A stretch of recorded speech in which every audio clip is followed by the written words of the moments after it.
Welcome to the GRG Podcast, the place for all your gaming news, plus hot topics of the week. Also, remember to follow us on Twitter at KMEGA4.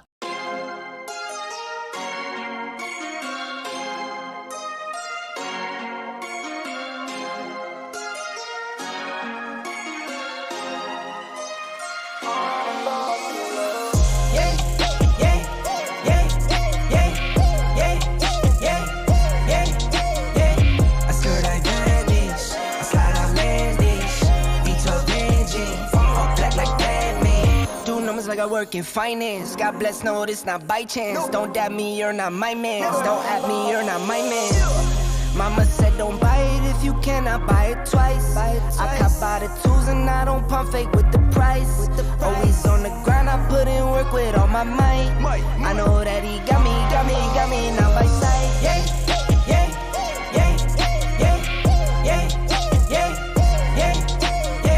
I skirt, I vanish. I slide, I land this.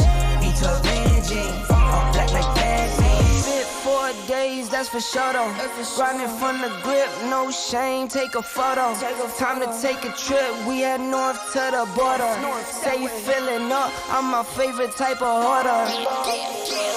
I got kids to feed, I got enemies, I got God's gift, so they envy me.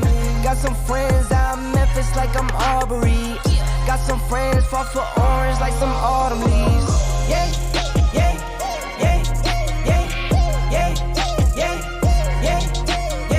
I skirt, I vanish. I slide, I land this. Beats avenging. All black like Batman.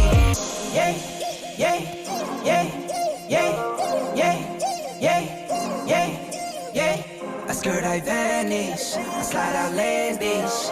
Beats avenging. All black like Batman. All black like Batman. All black like Batman. All black like Batman.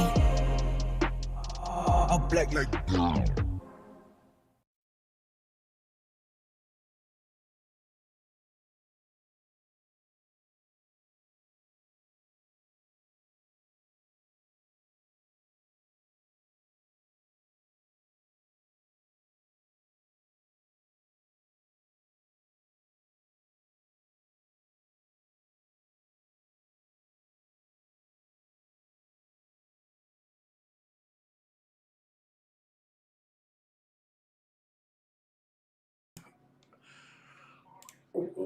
What's happening, everybody? The GRG Podcast is live.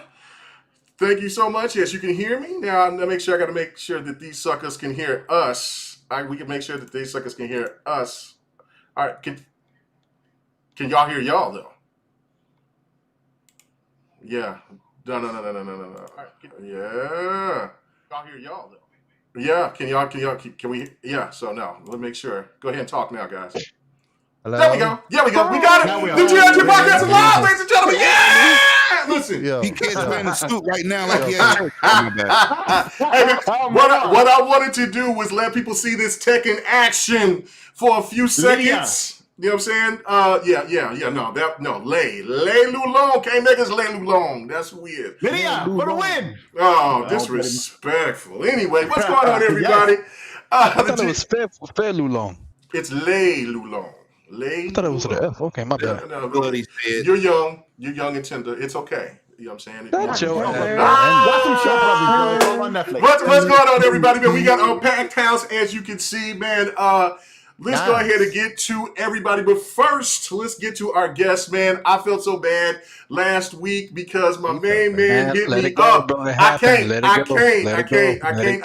can't. Listen. Oh, God. I'm not going to go into full detail. I'm just not going to go into full detail about it. But what I am going to say is that I felt bad, and I wanted to make sure to make it right and get my boy on the show this week. Yoby! DragonHeartYoby in the house. What's up with you, brother? What's happening? What's going on? It's Mr. Peace, Love, Life, and Self, ready to represent. I am an official member of the Retro Renegades podcast, and I'm just here to say what's up to y'all, and have a good time tonight. So let's get it. No doubt. Excellent. What's up? Thank you guys so much for coming through and stopping by. Please go share this out. Let everybody know that the GRG podcast is live. We got a lot of stuff to talk about. We're going to get into tonight. Even though it might seem a little light, but I think some of the discussions that we will be breaking down is going to be insane because there's a lot more deeper stuff underneath some of these topics. Even one of the topics I can't stand. I don't like talking about numbers, but I think that there's something deeper within that topic itself that we'll be bringing up here a little bit later. But other than that, let's get to the rest of the panel. Hey, D, the lady of the hour, what's happening with you? What's going on? Hi, everybody. Not much. Hey, man, we need some more energy than that. We can't do that. Wow. Let's rewind that. Let's do that all over again. All right. Okay, so let's give her a second. All right, swallow a little bit, relax. All right, now, get the Brooklyn in you. So okay, let's all right. Oh yeah, you don't do that. Hey, you cut the lady of the hour, D. What's happening with you, lady? Oh. Nothing wow. Much. Nothing much. Just out here. It's like been a trying week, but I'm glad to be here. Oh, no doubt. She said a trying week. I mean, you gave everything you had on that. I could tell. So we'll let that slide. All right. I want to give you a Red Bull. Facts. Oh man. Anyway, moving on down the row, we got our main man, 108 Dragons. He was absent last week, but he is here to give us some of that Brooklyn style. What's happening with you, brother? What's good? I'm back. Ratchetness is back in the building. Let's go. Oh yeah. These topics. Let's get it, baby. Okay, let's get it. Man, see, you know what I'm saying? I knew he was a man of the night, but I didn't know he was just gonna come out and just say he was a ratchet, a chicken head. But that's all right. Good deal. Wow, chicken head. Wow, that was a good song. It was a great song. Anyway, all right, moving on down the line. Hey, man, the other half of Living Single. What was it? Split screen. Bro, every time I want to say Living Single. I want to say Living Single every time. What is this? I mean, that show single. Oh, in this kind of world, I'm glad I got my girl. Listen. Anyway, the Living Split Screen podcast every Saturday at 9 a.m. Get it right. Get it right. You know what I'm saying? Live, let's go. Raw and uncut. My main man, Still Rain. What's happening with you, brother? What's poppin'? It is I am he, the one and only Still Rain. Look, man, we back in the GRG kingdom. I just enjoy y'all being here within the rain. Look, man, the family together, the brothers together, the sisters is here. Look, man, we had a 5 week again. Gaming just keeps hitting y'all upside the head, and we here to feed y'all that energy to get y'all's weekend right. Let's go. No doubt. We moving on down the line. Hey, man, this man just let out a picture this week of man. I swear, this brother is the Hey, this brother right here is the lost Levert. So I guarantee you, there's still some Leverts who are still alive. So we need to get PK and the rest of the Levert team to make a new album because I've been missing that. Baby, I'm ready to give you all of my love. Come on, PK. What's going on with you, baby? What's going on, bro? Hey, man, welcome for the most electrifying channel on all entertainment. It's your boy, PK, a.k.a. Mr. Excellence of Execution. I'm here, and I got my team ready, and I'm ready to get it popping. Let's get these topics rolling. Man, I swear to God, anybody that's under 25 right now is probably saying these are some boomers on this podcast. But anyway, let's move on, man. Six Slayer, the man, the myth, the legend. What's happening with you, Wait a minute. Did you actually say his name right? I did. AKA Slick. Get the hell out of here. Six Slayer, AKA Slick. Thank you. Wow, man, it's hard to follow action like that. But bro, I'm back in the building. Another week is done. Yesterday I got that, one injection of that Pfizer. Pause. Okay. All right. Now, there's some hot games that's been out this week, and I got a classic in that R-Type Final 2. Ooh, been waiting on that one for a long time. But you PlayStation fans have something to cheer for too. You got that Returnal. Sweet Returnal. There's a lot of drama associated with the game, but very little about the game itself, which I think is unfortunate. But we'll talk about that and many other things tonight. So let's do that. No. Won't you just tell them all the topics? Go ahead. Nice. And then also last but definitely not least, the man with the Satan rings. The man that is out here working out. He's over here sweating because he knows the summer's coming. He is the king of anime, the king of the Satan rings, the king of Sega Yakuza games, and the king of legends. I don't have nothing else to say, but there's Bloody Knuckles in the house. What's going on with you, brother?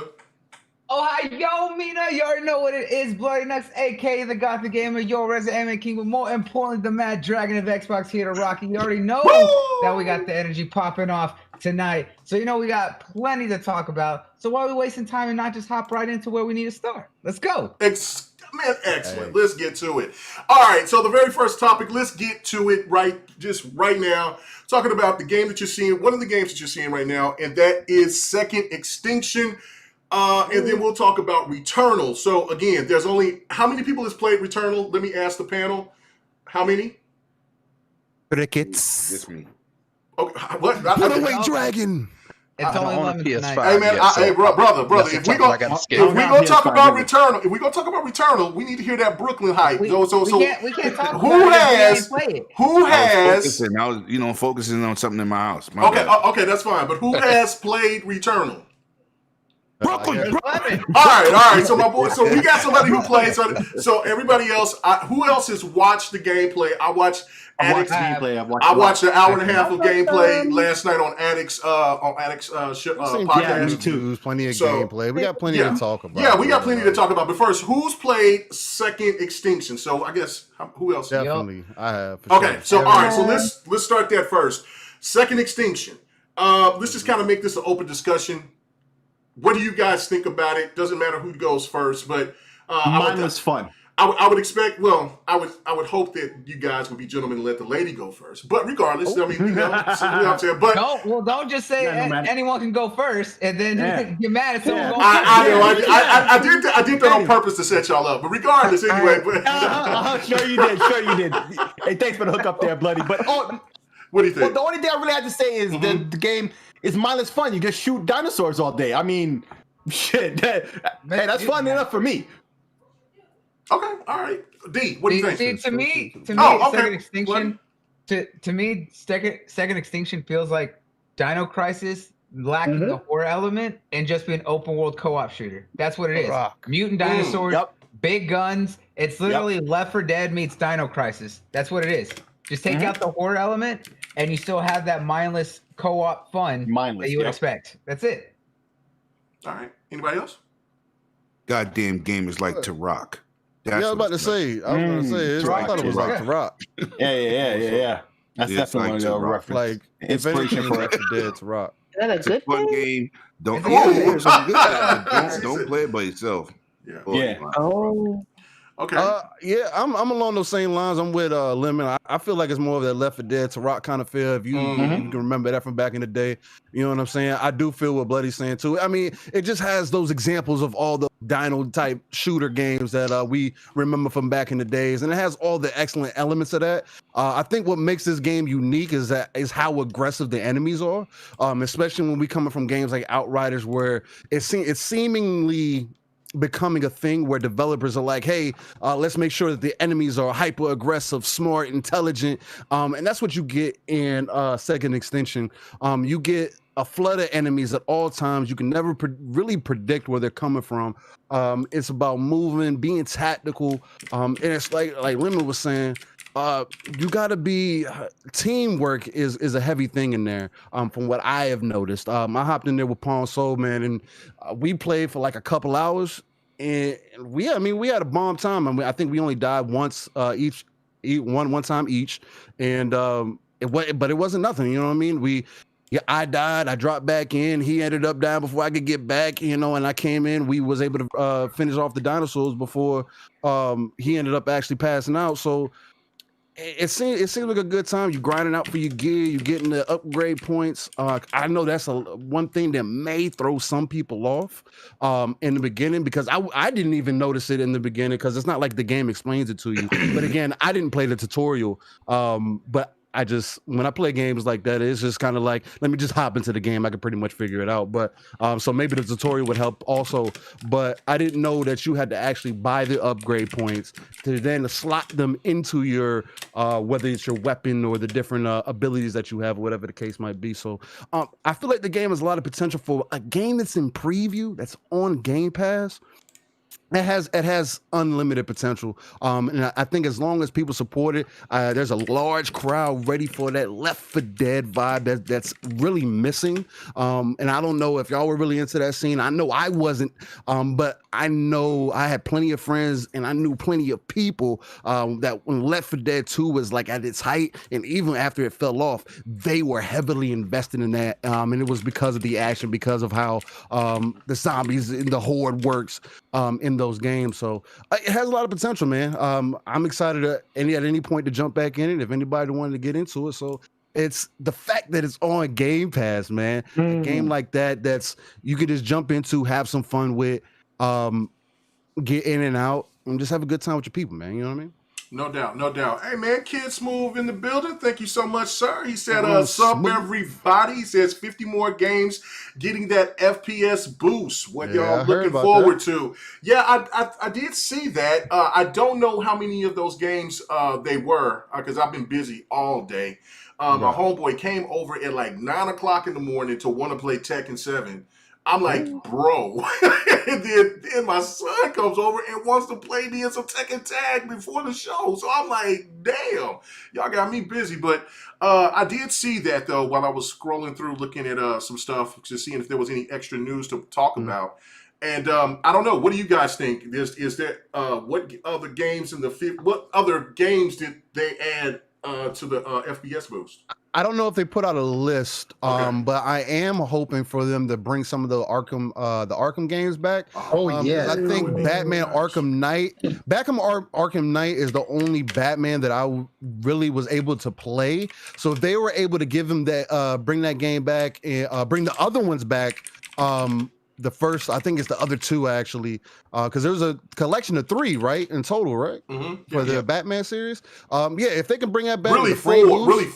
Was it really 4? Oh, yeah, because of Origins. Yeah. Okay. So facts. So even that one, I hadn't had a chance to touch. So it's like after playing Arkham Knight, I really have that feel, but I don't want to go back to an older style game unless it's going to be a 60 FPS type with a res boost 120, or 120, whatever the case might be. I think those games will get some rejuvenation. You know what I'm saying? But just to piggyback on that there, Rain, they did release the Arkham collection, which has all 3, and it was on sale actually for like $7 for all 3. Right, it was amazing. But the issue is none of the games ever got a 1X patch, let alone a series patch.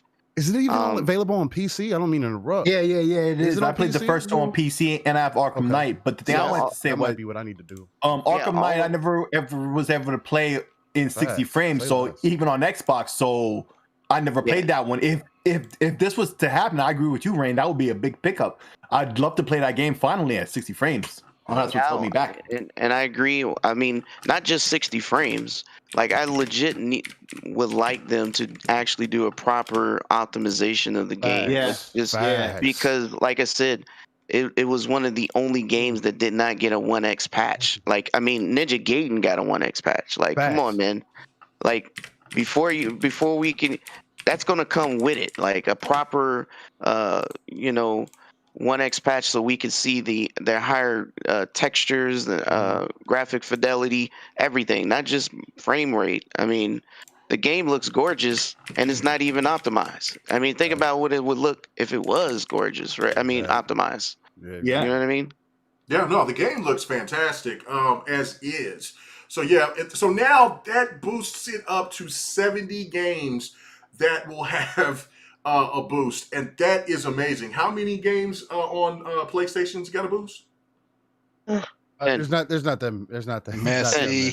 I'm just asking. I didn't know. I did not just.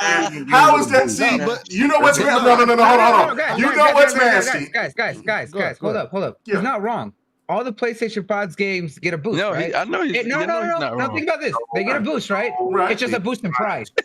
Oh, see that right there. See, now I was asking for people who wants to know who owns a PlayStation 5, and now you know 5 is 10. Okay, 10. So 10. That's all I wanted to know. And see, people already it's not assume. really a boost. They went in and redid the game. Come on, man. What are y'all doing, man? I'm just asking for the PlayStation. If you're talking about frame rate boost, it's 10 to 120. But they, okay, 120. You mean, 120. Yeah. I mean, how many 120 games do they have, or how many games did they boost to 120? There is no game they boosted to 120. Or even to 60. How many games did they boost to 60? All right, it's not really a boost. They went in and redid and uncapped the game to be pushing 60. Exactly. They did a couple of their first-party titles like that, but it's not a boost like the system is doing a boost. The Xbox is doing a boost. When you go in and redo the game over to take, to push it to 60, it's different. They designed their own games, God of War, Last of Us, Days Gone. All the ones in our PlayStation collection, basically, I think. Right. They did, but it's not the system doing. It's different. It's not the same as what Xbox is doing. It's like they made a PS5 version of the game to take advantage of the hardware. No, just to take advantage of the frame rate with the power. Right. It's the same game, right? And they got the games unlocked to go to 60. That's what they did. But they had to go in there and do it. Frame rate boost is something different. Yeah, it's because something done on an API level. It's a system thing. So it's different. So you can't really word it like how many games they have boosted. What you can ask is how many games they really got running at 120 frames. Okay. That's a question. Okay, so how many did they have? Okay, so about 10? It's 10. I don't know the number, but it's 10. I just remember reading a number. I can't remember the numbers, 10. And I don't mean this as shade. It's low. It's not shade. It's just what it is. But no. But the thing I'm gonna say is that the Series S is 4 games away from having twice as many as the PS5. That was the thing I remember. I couldn't remember the numbers, but it's nearly twice as many. So if the Xbox has maybe 40 or something, and you're saying 10, but the Xbox has more than that, I would think. They're gonna have 70 now, right? Yeah. Oh, FPS boost, yeah. Then that's a whole different thing. Right. That's a whole different level. And when they do the FPS boost, that also means the auto HDR, correct? No, that's separate. Okay, that's okay. Okay. Yeah, all the games that are going to have that already, basically. Either or, like with Halo and Killer Instinct, they only got 8 auto HDR. Okay, all right, good deal. Smooth says there's 12 PlayStation 5s, 45 Xbox. Yeah, Series S has 34, nearly 12, twice as many. Right. Okay, but still, even then. Oh, so 2 games away now. Wow. Okay, well, look, man. I mean that's still a good look for the old PlayStation. Will add more. We know that. So I mean. But it's mostly because they don't currently have a 1440 mode. They not adding no third-party games. They most of their games that ain't made for next gen, like Devil May Cry 5, they only did their own games. They not doing what Xbox doing. The Xbox is doing other companies' games and their own. Right. Yeah, it's just totally crazy. That's why I said you can't really say like, you know what I'm saying? Because Sony said, okay, our first-party games, we got them running at 60, which is a great thing. They ain't touching nobody else's game, though. They're not doing what Microsoft's doing. They're just not. No, not at all. Not at all. That's impressive. Thank you, Kids Move, for the super chat, brother, man. Really good little small topic to just break down right fast. But okay, let's go back to what we were talking about with Second Extinction and Returnal. So anybody else wanted to add about Second Extinction? How much did they like it? Or did anybody dislike the game? I got some problems with the game. Okay, go ahead. When you go to the fog areas, it's like you walking in front of you, it's crystal clear, and then all of a sudden the fog pops in. That is true. Yeah, the fog is because of how dangerous. No. But I ain't talking about it being there. I'm talking about the transition between having a clean screen and then it just there all of a sudden. You're like, what the hell? Oh, it's not a smooth transition. I got what you're saying. Right. Yeah, it's like a wall. Instantly, once you cross over, it's boom, it's in your face. They will probably patch it. It's all or nothing. that's my only problem. I kept saying, does anybody else see this, or is this me? Because I was like, wow, you go out, it just goes away. There's no fade in, there's no light. Yeah, right. If they had a fade in, yeah, that would fix everything. Right, but they don't. Well, again, we do know that this game is still in preview. This is not the final version. Yeah. Okay. All right. Well, that's really not bad if that's the only issue that you have so far with the game. That's the only issue I saw. All right. Anybody else have any issues with the game? No, I'm sure that's okay. Man. I've had a couple of drops myself. Okay.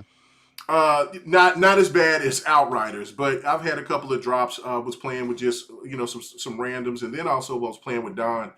And I had my first drop that day, and it was only like for 3-4 times, but still inconvenience because there was one time it dropped right before we got done. We were right there at the station to get picked up, and I just got dropped. Now, I don't know, because I was playing with randoms at that time. I don't know if I helped them and then the person that was there kicked me out. Now, that could have been the thing, but I don't know. I don't know how that plays out, and I don't know if you can keep your stuff, because I didn't see any enhancements once I logged back into the game. But I got kicked out there, and that was an inconvenience. Other than that, I just enjoy these type of games. I mean, it's not something that you take seriously. It's just a game that you just play and enjoy. It's not something that has to be compelling, has a deep, rich story. It just reminds me so much of Left 4 Dead, and I love Left 4 Dead. That's one of my favorite games.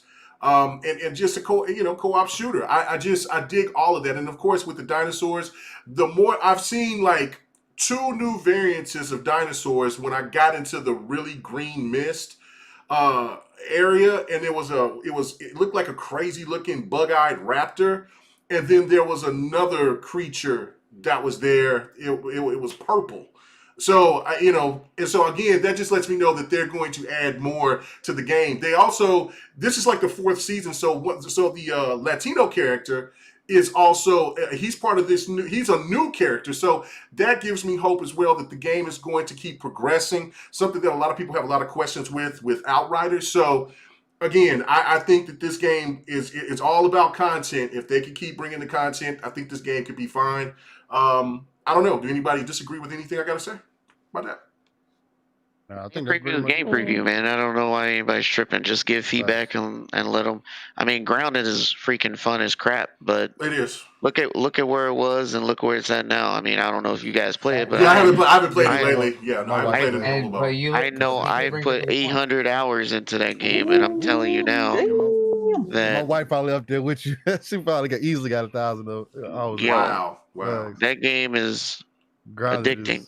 I'm gonna have to jump back in with you and your crew, PK, so I could, because when we jumped in and played that last time, that was when it first came out. Yeah. Right now, I got a skywalk that goes all the way around the daggone backyard. Oh yeah, no, I got to definitely jump in and play. And PK brings up a good point with all that, is that you look at that, right? Is the fact of that's only been a couple months since it went into game preview, and they've already added new biomes, new enemies, new entire areas and stuff like that.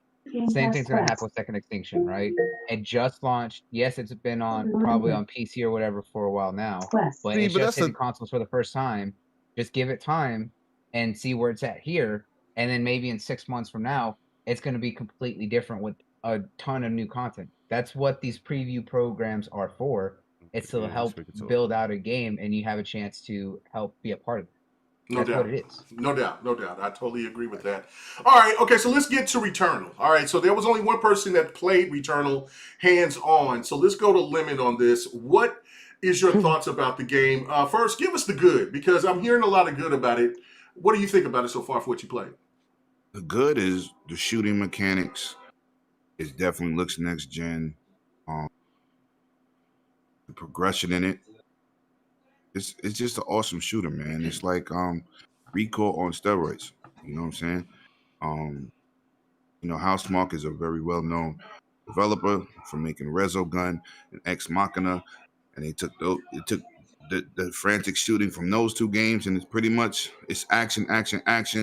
The way the story is being portrayed out, you really got to look at those holograms and understand what's going on. There's really no bad to the game so far, besides it being like Dark Souls. You die, you go to the beginning and lose your stuff, and you gotta, all the upgrades actually matter. You get these leeches that attach to your body that got these different abilities. They give you positives and negatives. And it looks damn good. And the shooting, and like I said, the action is crazy. So I don't see nothing wrong with the game. I don't see why people complain. And it's awesome to me. You know, if something ain't good, you know I'm quick to call it trash.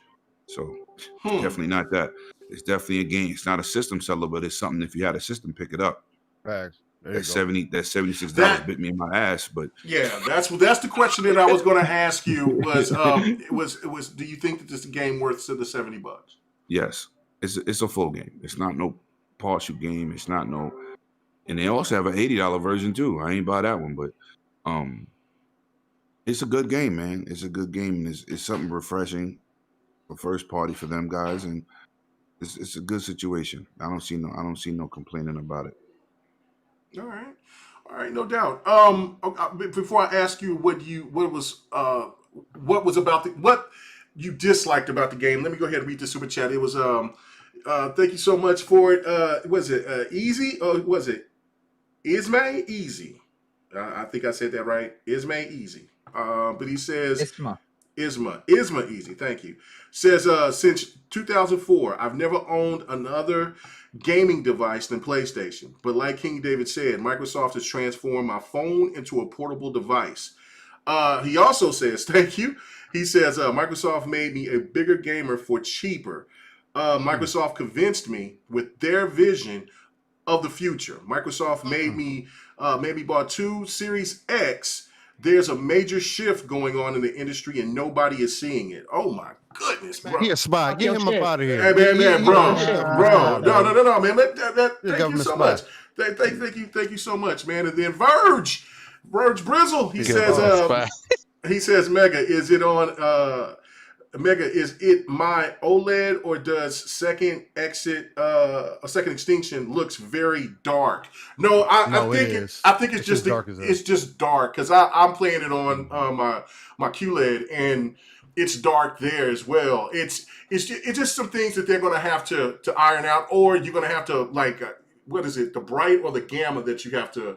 Brightness. Yeah, the brightness that you're going to have to change, have to alter. But other than that, no, I think it's just a dark game. They still have some things to iron out. Just like what Lemon was saying earlier, was that they needed to, do the transitions better between going into the fog or day and night cycles. Because I remember, while you bring that up, there was a part where I was over here about to blow up a cave.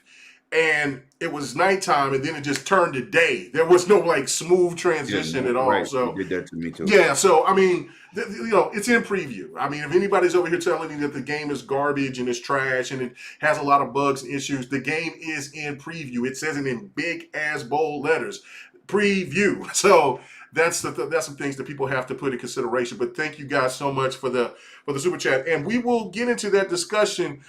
Easy here in a hot second, but I do want to hear what you have negative to say about, if you have anything negative to say about Returnal, Lemon. Just that restarting from the beginning is like Demon Souls. If you really ain't into that, then you're gonna be crying. If you die, you go back to the beginning. So I mean, it's not a complaint. That's just like. It's just a tough game. I didn't know it was going to do that. So, yeah, it's a good game, man. It's really a good game. All right, so this is something.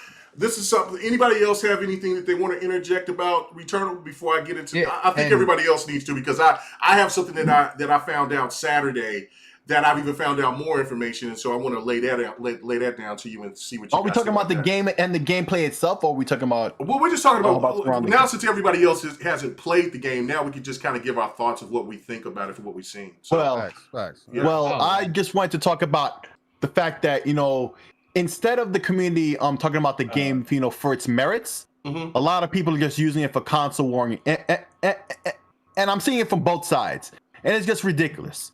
It's the same old, man. It's the internet. But, a lot of people, it's just the internet. No, but it affects what happens even to casuals, because they don't care about none of that. They just want to know if the game is good, if the system has game that they want to play, and if the game is worth, how many bucks. Now, if people want to discuss about that. Of course, this is one of these first games where people are really gonna have to question themselves if it's worth that price, and that goes for any game, but particularly this one is one of the first to have to answer that question, with its value. And instead of that being the discussion, I'm just seeing the constant console war from both sides, the whole Metacritic situation there on top of all of that. And you know how I feel about Metacritic, that site is worthless no matter how you look at it. It's nothing but poison in this industry. It doesn't do anything but to make the industry worse, I feel. And I've always said that. And this is a key example of that, where there's people, with fake reviews, giving it 100s or zeros, and neither side played or even owned the game or even had cared anything about going there and posting that trash, other than to start console warring. And it's just stupid. Here's a game, one of the first games if I had a PS5, I'd be looking at this game, and I've been waiting, anticipating this game, because this is a game that looks real good. It looks, action. I didn't know it was like a Demon Souls type of game where you repeat over and over and over, roguelike. Yeah, I was going to say, that's what they call it, roguelike. Yeah.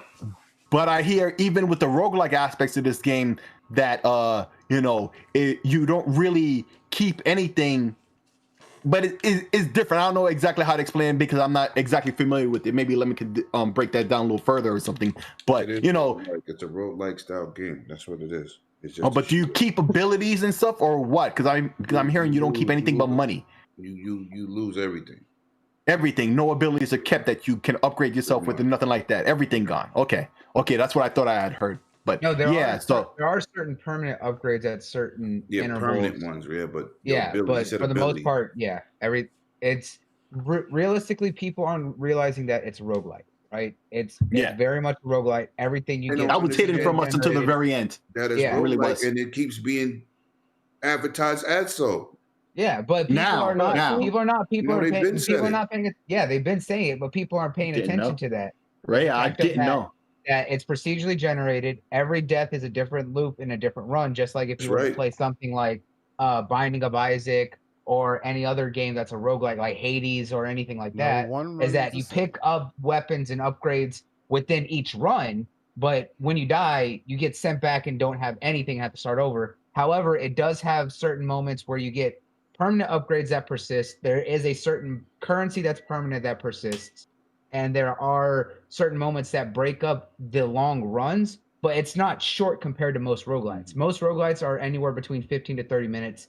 This can go on for an hour to 2 to 3 hours each run between quote unquote checkpoints. That's what people need to take. And that could be a failed run, in fact. Yes, you can still do 2 hours and still fail it and have to get sent back. Because the fact that that's what you'd have to know going in. Jeez. Yeah. Well, I mean, it's all about the repetition. It's about being repetitious with the game to know how to go through what kind of creatures that you're going to see the further that you get along. Well, that's the thing. That changes every time. It's so it changes every time too. Okay. Even if you know what creatures do what, it's going to change on when you'll see them, when they won't. The thing that you have to go into knowing is that these runs are going to be time consuming. You can be on a single run for an hour to 2 hours, and if anything happens, you screw up, you may get caught off guard, you're going to lose that entire time, and it's going to be a bit frustrating compared to most roguelites, which typically last 15 to 30 minutes, which are shorter. You know what I realized? Dark Souls, they're all frustrating. There's no reason to complain about the thing about Dark Souls is everything. No. Dark Souls is not the same because it's not a roguelite. Yes, when you die, you lose your currency, your upgrades, but you don't lose your weapons or anything else like this. This is completely different. Well, making the comparison to Dark Souls is not the same. I think maybe the purpose was. I think maybe the purpose was, really the upgrades isn't in your character or whatever, even though you do have these permanent upgrades you can get. It's really about yourself as the gamer, where you learn the patterns, the tactics to use in situations, even though every run is different. You learn the craft and you master the game, and that's how you get proficient and better at it and be able to get through runs. It is learning the patterns and learning to adapt, because this one, it's a lot fast paced. We made the comparison to ReCore. Yes, there's that aspect, but that's more based on Metroid Prime. If you really want to go back to it, it's more Metroid Prime. I'd love to see a Metroid Prime like this without the roguelike aspect. That would be great. jump, right? It has that bullet hell aspect, but it's also fast paced because of how much of a lot of the 3D movement in it, right? So you have a lot of different elements that are working. You want fast shooting, it's very equivalent to Doom, if you really want to look at it that way. But the fact is, people need to understand that this is going to be a very unforgiving game, like a lot of roguelites can be, and a lot of harder games like Dark Souls, if you want to look at it in terms of difficulty. It is not going to be short in the aspect of, hey, this is something I could do real quick. No, it's going to take time investment to really make the progress that you want to make. And you need to understand, even if you put in enough time, you will be losing a lot of that progress on account of many different factors. And that's what people need to understand. If you don't feel that you can handle that, or that's not up your wheelhouse, this is not the game for you. But if you enjoy that, this can be something that will be enjoyable for you. Yeah, that's a fact. Okay, that's a fact. Okay. Just to build off of Bloody real quick, because I feel like it's important. Because he was, explaining the difficulty and everything. I feel like that's one of the key points, man. Right? I begin like we were saying, that's how it was advertised. And again, when you look back on past games, isn't that how games kind of were back in the day, where you had to learn how to play the game? You had to learn the game. Yeah, you were forced to get better at the game.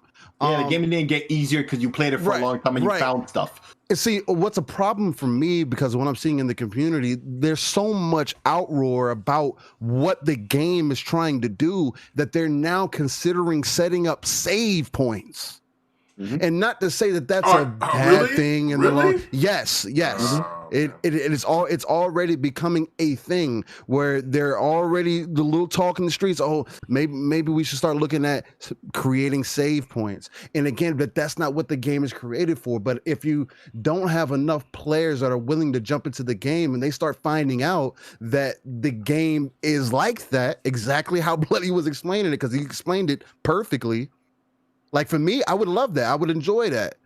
Yep. But it's not enough for me to buy a PlayStation. It's not. Right. But if you do, like Lemon said, exactly. But like Lemon said, if you do, you have to know, if you do not like Dark Soul difficulty games where the map is going to randomly generate and you're never going to be really able to predict what the enemies are going to do, what the world's going to do, and you don't want to take the time, you're not going to be willing to dedicate yourself to this. No, I totally agree. D, what do you think about this?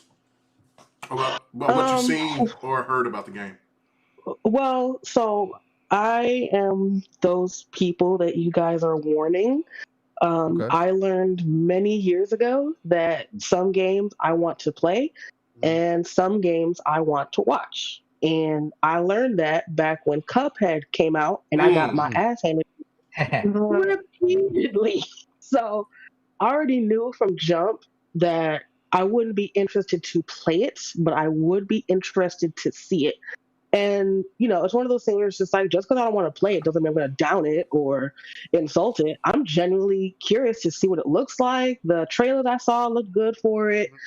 But it definitely looks like if you don't go in prepared or if you don't get your mind right, you will get your ass handed to you. But like y'all said, that's kind of how games used to be. Metroid, Castlevania, that one Lion King game, like, get good. Contra. Right. Like, Contra and I don't have a problem with that. I'm not too proud to say that I need that easy mode. I need, 30 lives code, up, down. Right, for everybody. That's the point, though. It's not, and that's okay. Like, I wish we would get to a point where it's just like, not everything is for everybody, and that's okay. And Returnal is one of those for me. Just like Resident Evil is. Like, I am actively like, yo, who's streaming it? Because I want to watch it. It looks cool. It looks like a lot is going on. A lot of stimuli on the screen. Like, you gotta really have your hand-eye coordination on 10. So you gotta have your monster or your energy drink or your caffeine, your energy of choice on deck. Caffeinated. All that. Yeah. Your Mountain Dew, everything. Like, you gotta just, you have to, like you said, the whole shebang. The whole shebang. You can't just drop in. This is not, no shade, but this is not dropping into like Uno on Xbox or something. Like, you got to get your mind right. Right. It's like, you got to get your mind right. Just know you're not about to play it for 10 minutes before work. Like, it is I'm off tomorrow. Investment. This is the kind of game where you're gonna have to ensure that you got that insurance or on your controller. You're probably gonna be breaking it. You're gonna break it. A product replacement plan, shout out to GameStop. But yeah, like, it looks cool. I'm not gonna buy a PS5 for it. It's not in my PS5 plan. But like you said, when some time has transpired, it's bundled, it's got a deep discount. Word of mouth is already good, but I might try it like later. But it looks pretty cool, and I'm kind of glad that they've gotten a game before Ratchet & Clank, like a full PS5 non-remake, non-PS4. Like, it's 1000% PS5, and I think that's really good for those who are able to get one. Big fact. Nice. So nice, excellent point. And I just want to say, I want to speak for myself. Yeah, go ahead. I hate Dark Souls with a passion, and it ain't got nothing to do with difficulty. I don't want nobody to tell me I don't play difficult games.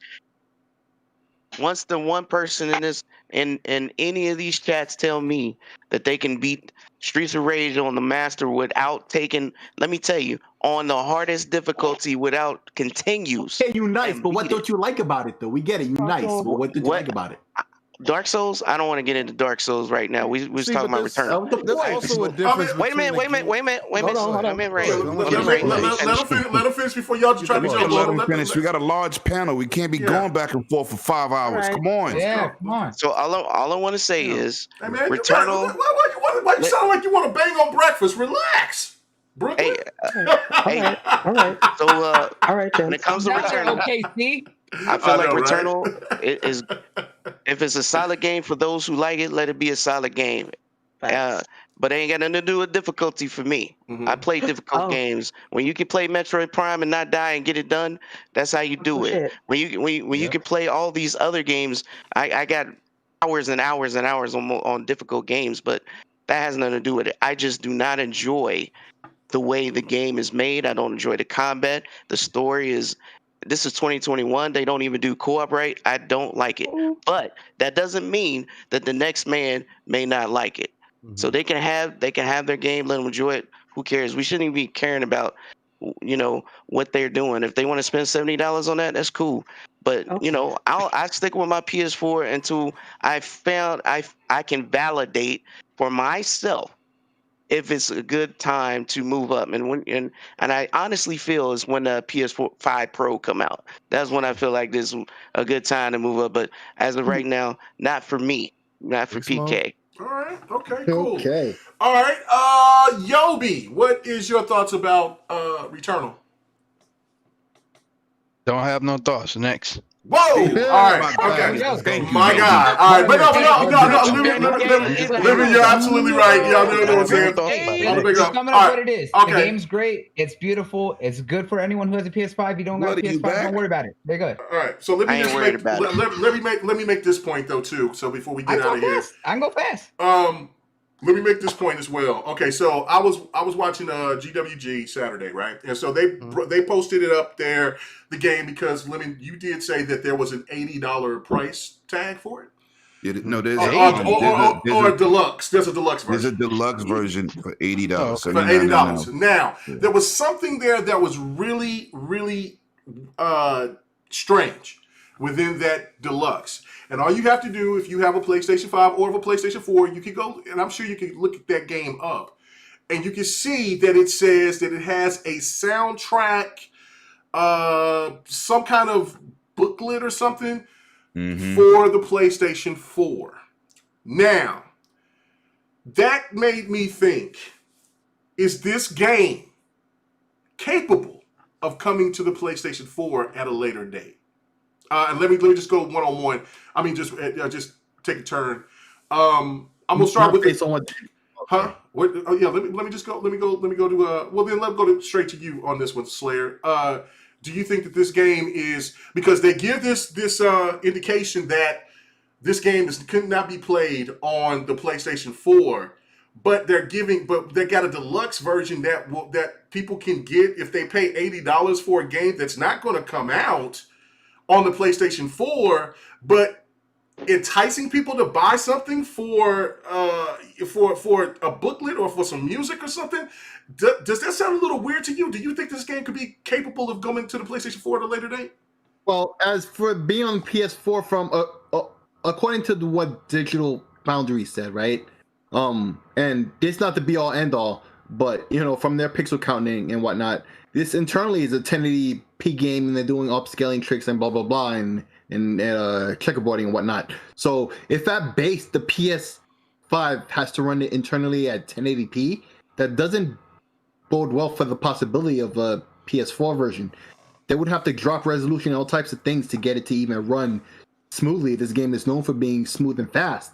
So I don't think this is a game that could ever come to PS4 just off of that. Okay. That's it. That's all I gotta say. All right. What do you think, Yobi? What do you think about this? About what? He wouldn't pay attention. He already said he got no thoughts. Well, okay, so let me skip Yobi on that one. Oh, about Returnal? Hey, No, let me just say, what gameplay is this, and who is terrible at playing it? It's my gameplay, and I'm doing all right. So you know what I'm saying? Listen, I will. You know what? I could dedicate the whole show next week on, because I still have your gameplay of when you first gave me that gameplay of Streets of Rage 4. Would you like me to do that? Is that what you want to do? I mean, okay. Anyway, I mean, look, listen. We're talking about trash gameplay. Anyway, okay. All right. Let's not go left. Yeah, I know. Let's not get messy. What you, Stone King? 108 Dragons is with you, bro. Yeah, I know. I want to read the super chats here in a second, but I want to get the panel's thoughts on this. So, let me go to you on this, Rain. Do you think that there's a possibility this game could come onto the PlayStation 4? Kind of like what Sick was slaying. I mean, Sick was slaying. Kind of like what Sick was saying. Hey, he might be out here in the street slaying. I don't know. You tell me. Anyway, but like Sick was saying, man. If it's true that the game is being internally rendered at 1080p and 1080p is being upscaled to 4K, it doesn't give you evidence that it could run on the PS4. Because what, you're gonna run 600p on the system and then upscale to 1080? And they're already saying, based off of what Sick was using that reference from Digital Foundry, is that they were also already saying that they could tell some blurriness because of the upscaling. So that kind of demonstrates what would happen if they put it on the previous gen console. I don't think they would do it. Whether it can or not, I don't know, man. I'm not technically inclined enough to say, yeah, man, it will. But if we just kind of want to use common sense, use what we have within the streets and whatnot, I don't think so. Okay, all right. Lemmy, what about you? What do you think? The game can run on a PS4. Okay. Okay. And when you have a game, I don't care what systems it's on. It's like you got 1,000 different graphic cards. You got high end, low end, medium range. The game can run on a PS4. Will they put on a PS4? It's something else. But 100 million people might be right. They don't have that many PlayStations out there for this game to have a financial success. And when something's run internally, both of these systems have upscaler chips, even the S. The S play games at 1440p. You never see 1440p leave that box. It comes out at 4K upscale. That's your answer. Anything can be upscaled. 720p, 480p, 360p, don't matter. They can run this game at a lower resolution in the PS4, and display it or wherever the PS4 can display it at. It can be done. See, but if it's built on the PS5 hardware, it's on the PS5's on a different architecture than previous. They said the same thing about Miles Morales. So to be honest, but that wasn't true. That was a lie. That's completely a lie. Returnal's a new game overall. This is what they said. I'm not saying they're lying. I'm telling you, they said Miles Morales could not be done on PS4. That's what Sony said. Okay, I'm not gonna do no Doogie Howser. I ain't gonna dissect nothing. Listen, I'm going from Mark, our man Mark Cerny. SSDs is gonna change the game. We got the graphics. We know they say things that just aren't true. Mm-hmm. They can run this game on a PlayStation 4. They can. Digital Foundry needs to stop with the nonsense. It's common sense. That's like saying you have in Battlefield, you got a 2060 card. Oh, you can't run Battlefield looking like this 4K 60 off this 3080. Facts, but it just will look worse on my 2060. I mean, it's just like, all that you're bringing up, you're making up a great point. Well, let me make my last point when everybody else does this. That's a great point, Lemon. Okay, what about you, Bloody? What do you think? Could this game run on the PlayStation 4? I think it can. Okay. There's graphically it can. Now they'll like Lemon said, they're gonna have to tone down a lot of stuff. A lot of the particle effects will probably cause a lot of frame rate drops when it starts getting really hectic, if it's already suffering some frame rate drops on the PS5. But I think that it is possible if they bring it down and try to focus on a 30 frame. But if it was designed off the SSD, I don't understand. If it was designed to use the SSD within the system, that's still the difference between the last gen and this new gen. It's the only difference is the SSD. If they design this game with the SSD in mind, last gen can't do it. You cannot buy an SSD to put it in. Hold on. Now, if they if they ported it to last gen, I can see what you're saying. You're talking about porting it. Listen, I'm gonna tell you. You want to see a prime example of something that doesn't? Hold on. Because we're speculating. You know what's a prime example of having something look fine and running decent that everybody complained about and wanted. Yes, it may run on it, but what you get out of it is something else. They put The Witcher on Switch. Okay, they can put anything on PS4. Let's move on. Okay, the reason if it's made for the SSD, all that is just it's going to be able to. It's not made for a daggone hard drive, bro. But the hard drive does it just loads things in faster. It loads For the record, I didn't say nothing about no SSD or none of that other stuff. No, I didn't say. We were having I didn't say that. It's just a conversation. Yeah, no, you're good. You're good. But it can play on another. It just would load slower. Come on, man. Right. Recall is a beautiful game. It ran on a Xbox Series S. I mean, Xbox ran on the One OG S. Xbox. Let's be real. All right. Come on. That's the question that I have. I'll get ready to move on so I can read these super chats. But I do want to give this is why I asked this question, is because there within that same day, once I seen that and I said, "Whoa, that's weird." Hold on. Let me make this point. There was a report that came out saying that Godfall is looking like it's going to be headed to the PlayStation 4. And remember, they were saying that game couldn't be played. Facts. That game smelled of that. Yeah, it smelled of it. But that's what I'm saying though. If it's the deluxe version is really weird to me. It shouldn't have anything about the PlayStation 4 involved in it. If it has that, then yeah, it's coming, I guess. That's what I'm saying. Right there in front of people can go to their PlayStation 5s, PlayStation 4s, and go look at the deluxe version, and you'll see right there. There's a PlayStation 4 booklet or music or something, but it's something that the PlayStation 4 is going to get if you buy the deluxe version. And to me, that makes no damn sense whatsoever. And I wonder, how will the gaming community react to that if Sony gets bamboozled their ass by saying, well, that's gonna be another L for Sony, because they lie about that the whole time. Yeah, like next year that game is going to be. They decided to just drop that game on the PlayStation 4. Like I don't know. That's crazy. But anyway, is Miles Morales on PlayStation 4? Yes, I play it. Yeah, I got it. Yeah. There you go. Okay, there you go. No, I know. That's why I just went to hear what you guys had to say. It can be on the PS4. Move on. Yes, sir. All right. So, okay, let me read these super chats. It says, Emmanuel A1. He says, I can't watch live, but you have a good show, GRG, and I have no problem saying that Returnal is trash. I like Dead Cells art, but hate the game loop. Okay, that's cool. Stone King X, thank you, sir, so much.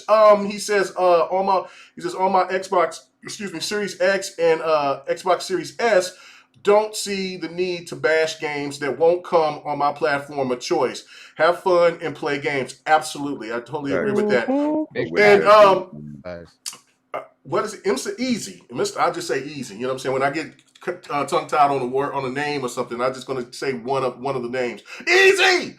He says, let's be real. Returnal is a big mistake from Sony. There's 7.8 million PS5 owners. Since the last report, there's only 10 to 15% in the hands of scalpers, which is around 1 million. With a price tag of $70 makes no sense. Now, that part I do agree with. That to me is like and I understand that Sony wants to recoup every bit of the money that they're doing. That's why they went up and jumped the games up to $70. But because of the fact that if people, because you know those scalpers still have those has a lot of PlayStations. You would think that they would already be like, man, we'll just go ahead and get this game. We'll just put this game on PS4 maybe like 90 days after it drops on PlayStation 5, so they can recoup their money and they can still charge $70. But if they bring that game to PlayStation 4 within like later, let's say next year or something like that, they got to drop the price on it, and that game is going to be dropped dramatically by the time that we get to the end of the year. It just don't make any sense. So that's why I just asked that question, because it seemed real weird to me. And if Sony does that, I mean, like you said, that's a whole other can of worms. But let's get to the next topic. Good grief, man. Good grief. All right, so here we go. Another rumor going around, and it's coming from a lot of big insiders, leakers, journalists, that IO Interactive was working on a Xbox Dragon theme exclusive that will be like a third-party Diablo-style AAA game. Let's go to our guest, Yobi. How exciting does that sound to you? And do you believe that this rumor could be true? And damn, just give us your thoughts about that. Do I believe the rumor to be true? Yes. Honestly, I believe it to be true, because you gotta look at it like this. The ball is in Xbox and Microsoft's court. They've been having the momentum going since they dropped that bomb at the Game Awards announcing the Series X. A little mishaps, little steps here and there, but so far so good. They've been having the ball drop. Anybody out there who's gonna say this, I already know. No, it is not going to be. You already know that the game that got canceled, the Dragon. It's not Scalebound. Scalebound. Let it go. My heart. I love Scalebound so much. Yeah, no. A game you never played. Yeah. I know, a game I never played, but I loved it so much. A game I was excited to play. Right. Let's put it like that. But yeah, the ball is in that court. So do I believe the rumors to be true? Yes, I do believe it to be true. Only time will tell. Okay. All right. Yobi's quick and fierce. He does not play around. All right. So gotta be. Yeah. Okay. What about you, PK? What is your thoughts about this, man? I mean, do you think that there's some since there's so many people that's in the know that a lot of people trust. I mean, you got Killer Brill, you got so many people that's bringing this game up out of nowhere. They had to get this news from somewhere where they felt like it was legit. How do you feel about this, man? What do you think? So is the question, is there a rumored game to be made, or is the question? No, that this game is in. Okay, they said basically the game was in development, and then everybody that the company that's I think it's WB that owns IO Entertainment. I could be wrong, but I think that WB was like, look, y'all got to get off of this game and work on Hitman 3 so this game could be out and be released. They were already working on the game. It's an exclusive to Xbox, and they're ready to go right back on the game. Right. And so now they're supposed to be jumping back on this game, and it's a game that's, something that Xbox is doing with dragons and stuff like that. So that's what the reports has been out there. So what do you think? It's not to revive no old IP, whatever it is. No. This is a brand new IP. This has got nothing to do with Scalebound. I mean, there's lots of. I would say at the very least, there's going to be a whole lot of world premieres come this E3. So I wouldn't doubt it for sure. I think it is a fair, safe bet that there's definitely something cooking, and probably going to get revealed this June. Would you be excited for it? I mean, it's kind of hard to say without knowing. I would say I'm excited for a new game. Now, whether it be for me or not, I don't know, but I'd be excited to see what they come up with. I'm always excited to see new stuff, even if it's something I may not play or may play. I don't know, but I'm pretty excited for it. But I think it's an interesting thing. But to have like some sort of dungeon crawler, right? I'm speculating that's what the description was. Some sort of dungeon crawler, like, what's that other game? Diablo. There you go. Diablo. Yeah. Mm-hmm. Yeah, so that's the thing to me is like, I mean, that it sounds cool, but Diablo was a really popular game, but I mean, would that be something that the Xbox fan base would gravitate to heavily? Yep. I think so. I think anybody who likes those type of games will gravitate to it. I mean, that's kind of. I mean, we have a lot of those kind of games coming out. Honestly, I mean, Dragon Quest has one coming. I mean, so it's there is a base there that likes those games. I mean, you might like it. You just gotta give it a shot. Oh no, I like Diablo. I have no idea. I like Diablo. Diablo 3 sold millions on Xbox. Yeah. So okay. So yeah, I think it's fair to say it's pretty accurate. All right. What about you? Six Slayer. What do you think, brother? Well, first let's examine what just happened there with PK. He didn't know nothing about this, and he was asked on the spot. We broke down this was a rumor. It's what the rumor was.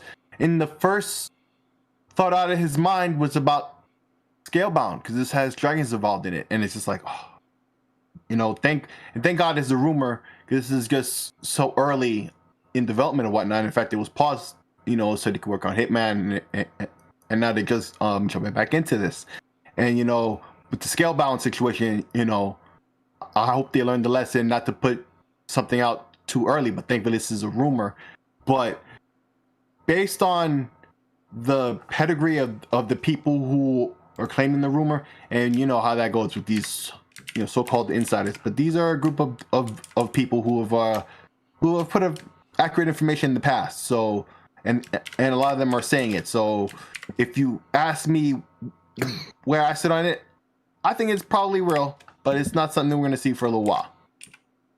Oh yeah, no doubt about that. No, they said it was in development at that time, and then they had to work on another game. So yeah, though, so it will be years down the line if they do bring this game up. But it's just, for me, it's because I like these type of games, and I know that I'm looking at people in the chat, and then people's like, oh yeah, I like Diablo type of games. But again, this is the thing that when you hear people talk about these games that maybe don't have an Xbox or whatever, they'll be quick to judge it and say that it's not going to be a AAA game. Just like they're saying like a game like I think, because I remember having this conversation with somebody else saying that Gears Tactics. I said that's a high quality game. I wouldn't be surprised if it was a AAA game. And I can't be. Look at that. Those graphics is top. As much as you could do in that game, it doesn't really matter. It's about the budget more than what the game looks like overall. But again, they're saying a AAA Diablo style game. So hey, I don't know. I'm looking forward to it myself personally. But let's keep it moving. All right. What about you, Still Rain? Would this be something that will be in your wheelhouse? Would you be hyped for this? Do you think this is true? Yeah, man. I mean, again, unfortunately, like we keep going to the first thing on everybody's mind, like Sig brought up. I mean, Scalebound, the whole dragon theme thing. I feel like there hasn't been a game since like Panzer Dragoon that really focused on dragons themselves and maybe took it to the next level. That was a classic too. You have games like Skyrim that introduce dragons. You fight dragons, Elder Scrolls. You fight dragons and stuff and whatnot, and that's cool and all. But what if I was able to tame a dragon? Like that's what makes Scalebound cool. As much as like we don't need to bring that idea back, like it doesn't have to be that game, but if I could train a dragon, or like we saw with Crimson Desert, where he was riding a dragon through this Crimson Desert, the game is called Crimson Desert. Well, It it was was a a game that was Crimson called Shine. No, he's talking about Dragon. Was Crimson. made by the team that made Panzer Dragon. No, Okay, yeah, no. He's talking but about no. he's talking about the game, the people who Crimson make Desert. Black Desert. Yeah, the people who make Black Desert from Pearl Yeah, Abyss. yeah, Yeah. I'm talking about yeah. Crimson Desert. If you Yeah. remember Yep. from that trailer that they showed, the dude, your character that they had you playing as was riding a dragon within that world. Yeah, I can't think wait that to is jump so on that dope. game. Or That's great. even better, a more of a game that more people might know. Shadow of War. If y'all didn't know, you could You're teleport to right. your dragon You could. Yes, you and could. rain terror down on your enemy with the dragon. I thought that was the dopest thing ever, brother. Wasn't there so an expansion though for Skyrim where you could summon it and could, tame there could have been. I never got too think deep there into. I was. never got deep into Skyrim, so I'm not too familiar with that. But there could have been. But that just gives you that example.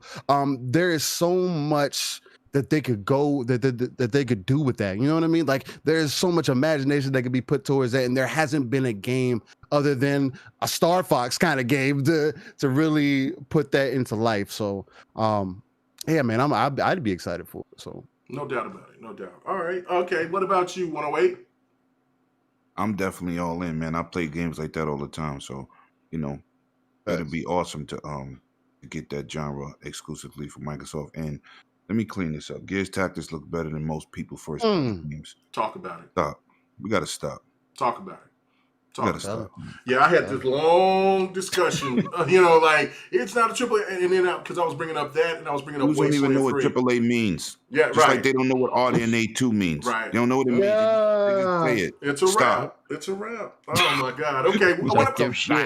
All right. So let's go to the lady of the group. What about you, D? What would you think about a game like this with dragons? Diablo style, big budget. Maybe coming out in the next 3, 4, 5 years, whatever. Well, I don't think it would be that far out. Maybe about 3 or 4 years. What do you think? Would you be excited about that? I'm not saying I'd be excited about it, but I wouldn't down it either. Again, I might dabble in it, see what it's about, watch other people go into their streams to see what's going on, but I wouldn't be anticipating it or really be looking forward to it, if that makes sense. But if it's something that can satisfy the fans of that genre on Xbox or, wherever it lands, however it lands, that's good too. At this point, as far as it being true or not, I don't know what's true anymore. I just sit back with the popcorn because you never know. I feel like every week, every day, there's just new news and speculation and rumors or just bombs being dropped about stuff. So you never know if it's going to come to fruition or not. But for the sake of the fans of that genre, I hope it does. Okay. All right. Cool. All right. So let's just move on. Get to this topic. I don't even like talking about this. I don't even know why this is brought up. But no, not that topic. No, the next topic that we're going to talk about, which is the financial earnings for PlayStation and for Xbox. I'm gonna let PK and I'm gonna let Slayer get into it. I don't care. The only thing that I care about within it is what Sony was bringing up about that they were going to invest 138 million into their games, which that's something that will be breaking. Don't break the bank. Don't break the bank. Right, like that. I mean, trust me, that's a lot of bread, but. For us, but when you're talking about making games, that doesn't sound too sweet. But I'm going to go straight to you on this one, Slayer. Y'all guys wanted to talk about this. If anybody else want to kind of skip on this too, that's fine. But I didn't really want to talk about it. I just thought you it was a big posted thing. it. No, I did. Slow down. Let me. Jesus. No, get to your point. Yeah. Yo.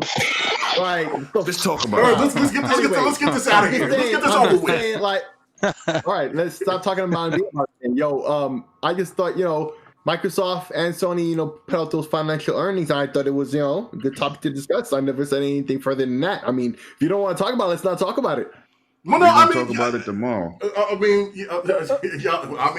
don't know. Do anybody want to talk about the financials between Sony? I want to talk about it. Okay, well, go ahead. Let's talk about it. I'm just going to talk about from the Xbox side. Xbox posted clearly 50% earnings for Xbox division and Microsoft as a company, and I want people to understand. See, a lot of people don't understand this. Microsoft Xbox division is the lowest revenue generating for the company. That's just the facts. So when they post in big numbers, just think about, you say, oh my God, look how much money they made. It's still not even making a dent to what Microsoft is making in whole. Just all I want to say. Okay. All right. A lot of people think Microsoft, like Xbox is, holding down Microsoft when that's not the case, even though they're making a ton of money. Yeah, it's the other way around. Yeah, it's right. It's the other way around. Okay, so all right. So the other biggest thing. At least they're earning their keep. Yeah, go ahead, Bloody.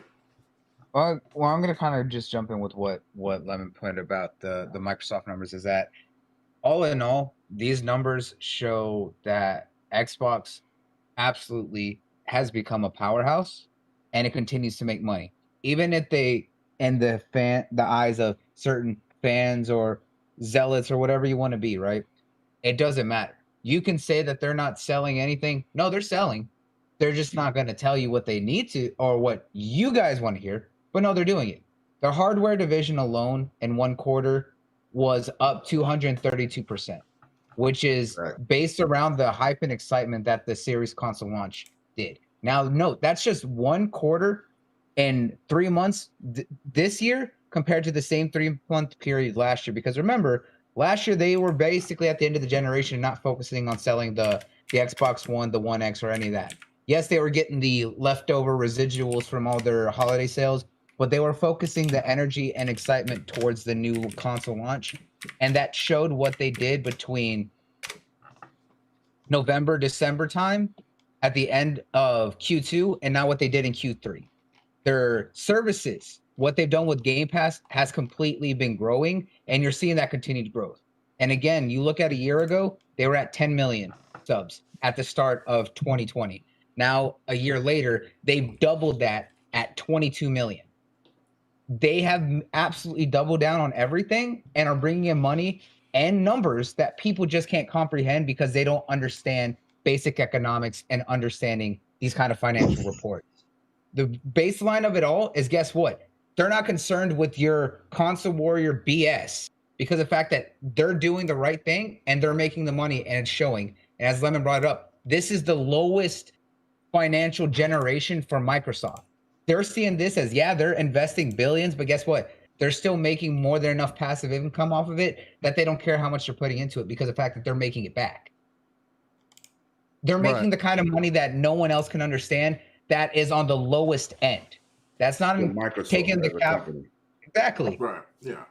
Yeah, because I mean, it's just like what we said. I'm not going to repeat what both of y'all just said, but I mean, yeah, it's evident. And so, look, I mean, Sony's numbers, was fantastic. It's just the fact that it's just a different dynamic when you see that when people brag about how much Sony is bringing to the table.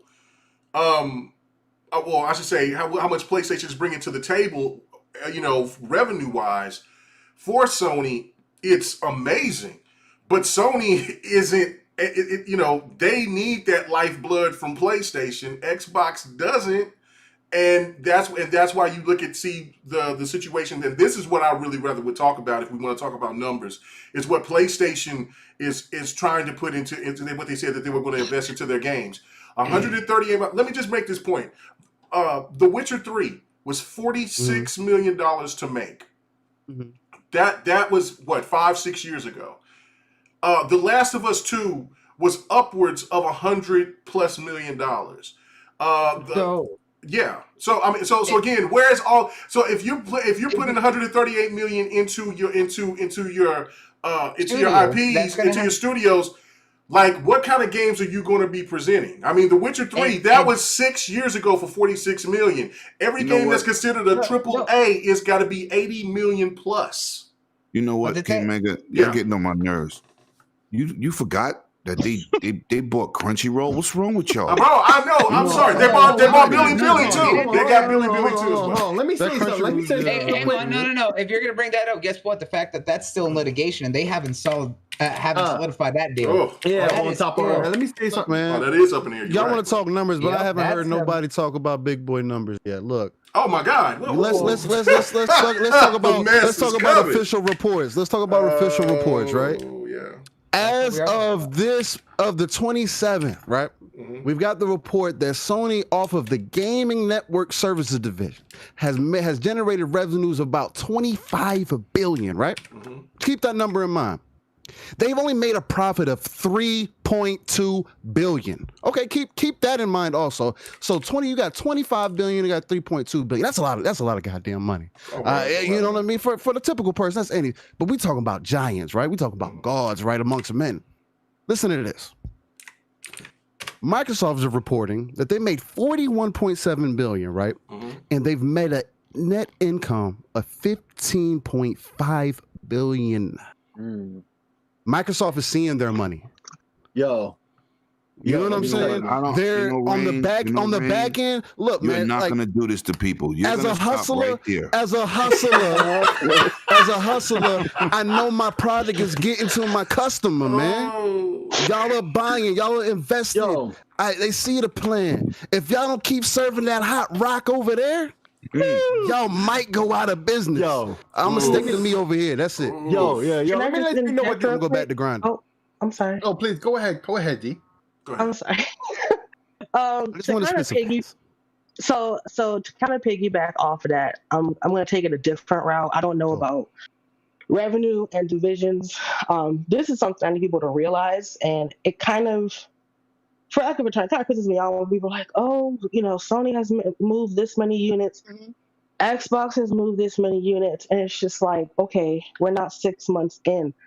How many bots and scalpers have these systems? And it's a major problem, because the thing is, the system, if y'all go back a year, the speculation on prices, first of all, I was way off. The fact that both of these next-gen systems are $500, which the original PS3 was $600, that's a very low price. So I could be wrong. Y'all know me. I could be wrong.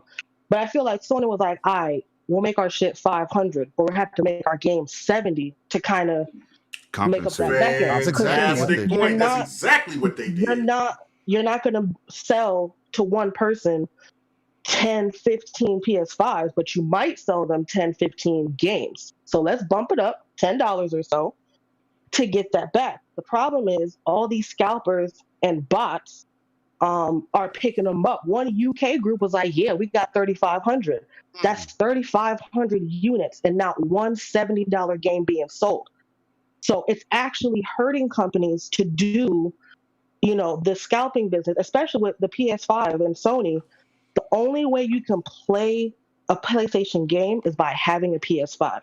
Now, that sounds kind of basic, like obviously, duh, but that's the difference with Xbox, and that's why these numbers don't surprise me. You do not have to have an Xbox to actually play an Xbox system. And the more I think about it, I'm like, damn, if you think about it, it doesn't make sense, but it works, because I have so many friends who have been strictly PlayStation years long, and nothing's wrong with that. It's just the facts. But now they're like, bruh, I got Game Pass on PC. I got Game Pass for my kid. You can be on your phone, Game Pass. Now you can be on your computer at work, Game Pass. You don't have to have a physical system. So, not selling that system for $500, $300, that might hurt. It might pinch a little bit.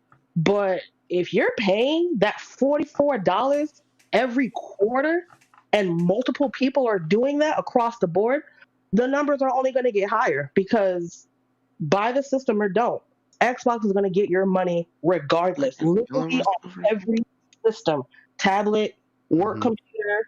I wouldn't be surprised since they're partnered with Samsung, because Samsung TVs have a browser. I would. Oh, they're gonna have an app. That's what we've been saying. We've been saying that. D, you right on it. So you also can play Game Pass with a PlayStation controller. Facts. But D brings it up. That's the key point of that's the solid aspect of Xbox Vision, and that's what these financials are showing, is that Phil has been saying that they want to reach the 2 billion gamers across the world, no matter what platform, no what device you're on.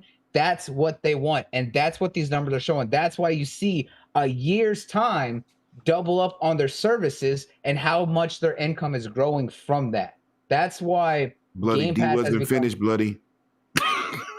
Just saying before you keep going. Yeah, I don't think she was finished. She wasn't finished. Go ahead, D. I'm sorry, Bloody. It's fine. It's okay. You just pretty much confirm what I was saying in shorter terms. But that, I honestly feel bad for people who are literally just looking for a PS5, because to me, it would be a slap in the face. If I'm looking for a PS5, can't find one, I'm breaking my finger hitting refresh to get me a system. Best Buy, Walmart can't keep up. And then every other week, our sales are great. People are buying our system. Where that though? I ain't got one. Right. I would be pissed. I would be so pissed. Like, y'all keep boasting these numbers. People are buying them for $1,500, $800. It's just like, that's not good for the money. Sony don't see that money. No, they don't. That's the other thing. Yeah, that's the other thing too. Bro. Right. Like, see, I got friends that's asking me, hey, man, if you can come up or know anybody that knows where a PlayStation 5 is, please let me know. I mean, this is like 6 or 7 people, right? Like, and what's going to happen eventually if people aren't going to be, if they can't get a PlayStation 5, they'll go to the next best thing. That's not good. Well, ain't no Xboxes in the store, but Game Pass is always available, brother. There you go. Yeah, well, I have a couple of things that play on that browser. Yeah, well, I had a couple of things that I wanted to say. First off, let's not make this, a war of money, because we know who wears the pants in the family. Right. But let's just make this clear. One side has nuclear weapons, and the other one has rocks and pitchforks. Okay, it's not a war of money. You're not gonna say what you said. That's disrespectful. That is disrespectful. That is slander to the 100th degree. Oh my God! Listen, bro. But this is not a war of money. But at the same time, the money tells the war would have been over. Over already. Right. This is not a war of money. But at the same time, the money tells the tale. Okay, because you look at Sony, right? Their revenue is so much lower, right? Even in not only just in raw number, but also in proportion. Like, they put in a lot of money and didn't get out a lot of money. Yep. Why is that? You got to look at the traditional model of the console industry. It's the razors and razor blades. You sell the consoles at a loss, which was confirmed in the Sony report, right? And you make the money back in the games. So if their revenue is so low, it's because their tax rate is shit.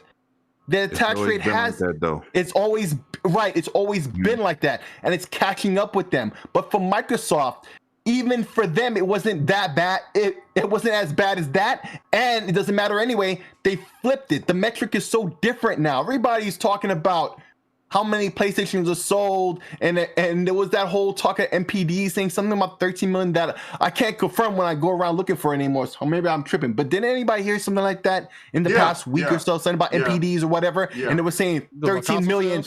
Yeah, for the PS5, right? I think the PS5 is like 7.8 million. But I'm talking about the MPDs. Yeah. Right, but I'm talking about the MPDs, right? And but see, it goes to show, even then, even though these numbers, they mean nothing, but even then it were clearly inaccurate. Because why isn't anybody questioning, wait a minute, if these MPDs were off by this much, because the MPDs only count in America, only for physical copies bought in store, not anything online or anything like that. So those MPD numbers should have been lower by default anyway, just because of that. And that only affects America, not worldwide. Now we have official numbers worldwide from Sony that accounts for everything, and it's only less than 8 million. Right? But none of that even matters anymore, because that's not the metric. Because even if it truly was 13 million, how many Game Pass subscriptions are there?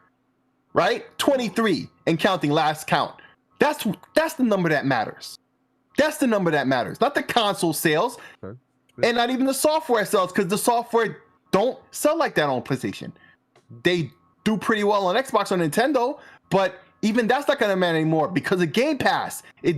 It's doing it all. Well, console sales. I mean, not console sales, but game sales do matter, and also do matter. They do matter, but not as much. And DLC is even more important because that's where they really make the money. So that's where they really make it's not even the games anymore. It truly isn't even. It's the DLC. Yeah. So that's the thing to me is where I think the separation between what Xbox and PlayStation is doing is is evident, and that's why I've said a million times, and everybody here on the panel agreed and said the same thing, is that it doesn't matter how many PlayStations are sold this time around. If Xbox hit a certain plateau, hit a certain number with Game Pass, they will get the mind share, they will dominate, because that is just raw, as my boy would say, uncut revenue. Live, raw, uncut revenue coming to them every month. And that has nothing to do with the games or anything. KMEGA just with country. He said month with an F. Month.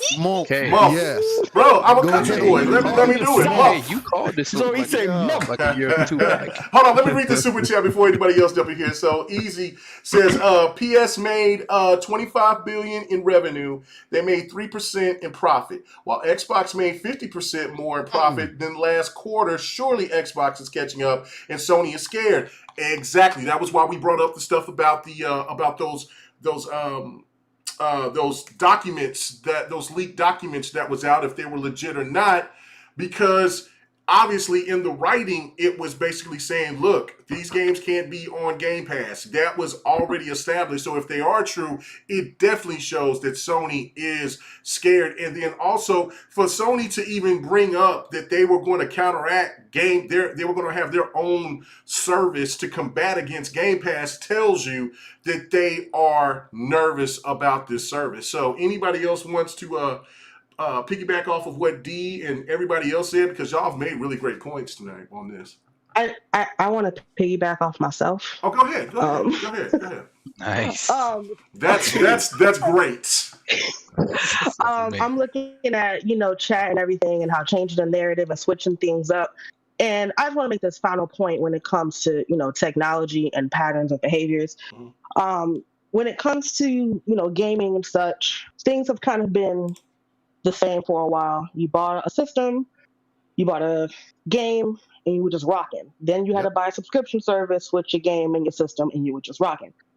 Now we have another way of going about gaming with Game Pass, and not just the Game Pass, but just gaming from everywhere. Even though Stadia is, I am still seeing a lot of games where it's like releasing for PS5, Xbox Series, and Stadia. So Stadia still has its hat in the ring, even though it is what it is.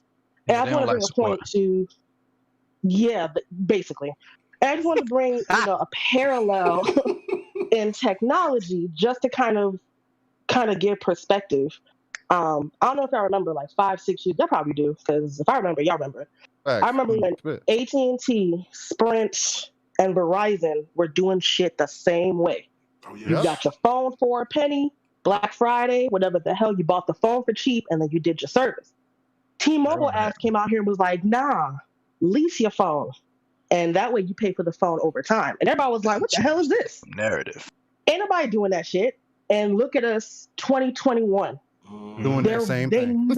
They never were like, hey, here's the phone for a penny. Here's the phone for $50 and you're good. Nah, you're constantly paying for the phone now, and T-Mobile did it first. Everybody thought they were crazy, myself included, because I was in cell phones back then. So sometimes, change is, especially with technology being what it is, it's rough, it is new, it's surprising, it's scary. But at some point, either you got to get in or, get out. So that's just a point as far as innovation kind of taking things over.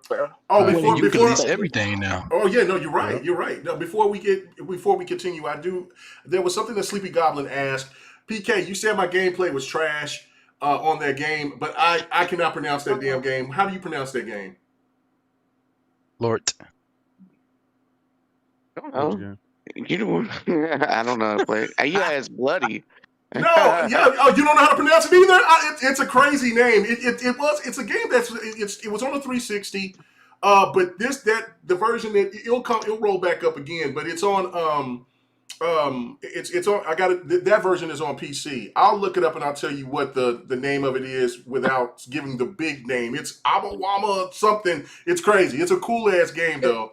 Send it to me and I'll pronounce it. Okay, yeah, it's a crazy ass name. Say that again. Say it again. Oni Chimbata? That's it. That's it right there. That's it. Oh. Yeah, it's the lady about the bikini samurai. The bikini samurai, yeah, because that's what I was going to say. Yeah, the bikini samurai, yeah. Oni Chimbata. Yeah, Oni Chimbata. Yeah. Say that. Let me say that. Let me say that. Let's see if I can say it. Oni Chimbata. Oh, wow. Anybody? I didn't know anybody bought that. That game is fun. I mean, the gameplay is solid. Young, that was. I love hack and slash. What's the problem? What's happening? What? Why don't you get a Subverse? A what? Why don't you get Subverse? What the hell is that? You can check it out later. I want to see you put some gameplay of that up. Subverse? Yes. Subverse. Okay, I will look it up. Send me he don't go to the candy store. That's where he gonna go. Oh, yeah, whatever. You know what I'm saying? Get some Sunburst. Hey man, he'll probably tell me to go play some Beat Splash, whatever those games are called, with the girls get squirt with the water guns and stuff. Whatever those games. You mean Oh Lord. He said when the girls get squirt. Yeah. They get squirt with water. They squirt the girls with water. What was that? Peaceful Splash? Yeah. Mama. Okay. We going left. All right, pull it back in. Megan, pull it back in. Go it back in. Okay, so let's finish up the whole point what Dee was talking about. Do anybody else have anything that they want to piggyback off of what she was saying? Because I think she hit it. No, she nailed it. Yeah, she nailed it. That's perfect. We can move on from there. All right. You know what? Damn, bloody. I was just say bloody. Yo, you are just like. I mean, okay. I know the topic that you want to talk about, and you probably won't shut up. So I gotta we got a big panel. We got to keep it moving, baby. You're right, man. You're right. But you know what? I think I'm doing a good job with it tonight. I think I am. You are. You absolutely are. I'll keep it moving. And Lemon is definitely, holding it down as well, because Lemon is making sure that he's keeping people time. So no doubt. Brooklyn. Keep it time. All right. Got a lot of people, man. Shoot. All right, man. Let me go ahead and get to the next one. All right, so here we go. I want to skip this one and try to and maybe move that one in. I kind of want to just get to 5 because I think that to me is something that I'm a little bit more interested in talking about. Okay, so there are rumors that Rise 2 is coming, but Rise 2 will be a multi-plat, and then also. And I made a video talking about this week that... I saw that video. Great video, by the way. Thank you so much. Even though the people that said that they saw Mondo, it was the damn Arbiter. But regardless of that, I still was trying to brainstorm with it. But anyway, regardless of that, but there's also rumors that maybe Disney is going to NetherRealm and asking him to make a Marvel game. You know how we love our fighters, Yobi. So I'm going straight to you first on this, brother. What do you think about that? Do you think that there's a possibility that Disney could go and reach out? Because there's a lot of people that's telling me that, look, WB, they deal with DC, they got there's Injustice. Could NetherRealm possibly work on a Marvel game? And then we'll just start with this first, and then we'll do the Rise thing a little bit later. Is it a possibility? And would you want it? Would you get that? Would you buy that game if it was true day one?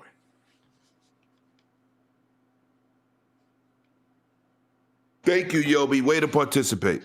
Good job. Stop it. Rise 2? Man, listen. Okay. What he asked you. Okay. That is not what he asked. That's not what I asked. I don't know what's going on. I don't know what he's doing. I thought you just... Well, I did. I said I would come back to Rise. I wanted to talk about the Marvel game first, but I just, Oh, I didn't hear that part. Yeah, I know. Okay, so the Marvel game that's being supposedly made by NetherRealm, right? Right, yeah. Would you buy day one? Would it be something that... What do you think? Is it possible? Okay, you asked me a stupid ass question. Is it possible? Bro, is it possible? Hold up. If it comes to fruition, that's a contender for Fight Night Sunday, baby. Okay, right. You know I'm buying that shit day one, bro. Okay, all right. And it's gonna be made by supposed rumors is by NetherRealm, right? Right.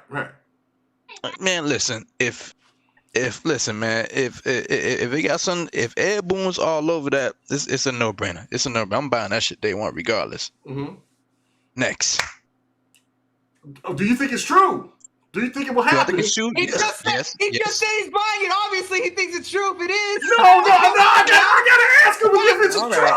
Okay, all right. Bloody. Blood. Jesus Christ. Can the guests Do talk I a little think it's bit? true? Jesus Yes, Christ, man. Bloody Yo, dead. Yobi's not a guest. He's family, but okay. He is a family, but man. Bloody. Okay, go ahead, man. What do It's you all think? good, blood. It's love. Go ahead, bro. Oh, but he's just like, are you gonna buy it? He's like, you want it? He's like, you think it's true? It's just like, yes, if it's true, you go buy it. Like, I'm trying to what make more do him you need talk to more. say? I'm trying to make him talk more. I want people to hear what he gotta say. He Like just you asked him the same question 3 different times when he answered it. Let's go. It's no different than you saying the same thing 4 damn times. Go ahead, Bloody. What do you think? Listen, do I think it's true? Yes. Well, am I gonna buy it day one? Yes. Let's move on. Let's go. All right. Bloody, your turn. What do you He think? must have sat on one of those rings. Man. Oh, man, annoying. Sorry, buddy. Go ahead, brother. Go ahead, Bloody. Look, if the rumor's true and Ed Boon and the team at NetherRealm are working on it, yes, I think that it'll be a definitely good first day buy because of the fact that they're proven when it comes to fighting games. All right? Yes. Next. Oh, okay. K, one more thing, K. Yes. Bro, honestly, bro, this is gonna be short and sweet. Honestly, I think they should just shut all this shit down and just announce Mortal Kombat versus goddamn Killer Instinct already, because I've been waiting for that motherfucker. Yeah. That's what I want. Yes. I think everybody wants that. I think everybody wants that. I've been waiting. Ed Boon said it, and Phil said it a couple years back. They need to do that ASAP. He said it should be exclusive. Let's go. Yes. I agree. No, I totally agree. Let's you know go. I'm on board for that. Okay. All right. Woo. 108. Just go. I don't even care anymore. 108. Just say whatever. So you can talk about bunnies for all I damn care right now. Just go. Go ahead. I wish it could happen. I hope the rumor is true, but I would want Disney to let NetherRealm be NetherRealm. We know if this happens, it's going to have a great story. We know absolutely. They do excellent writing for fighting games. I don't like Injustice, but that story is awesome for both of their games. Story was So fire. that's what I would look forward to, because, man, that would be amazing. Okay, I'm done. All right. Slayer.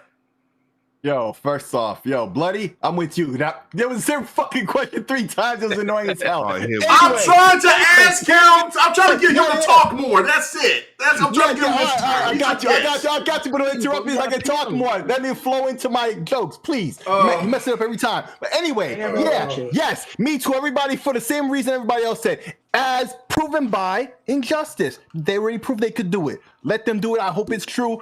And yeah, this is gonna be a top contender fighting game.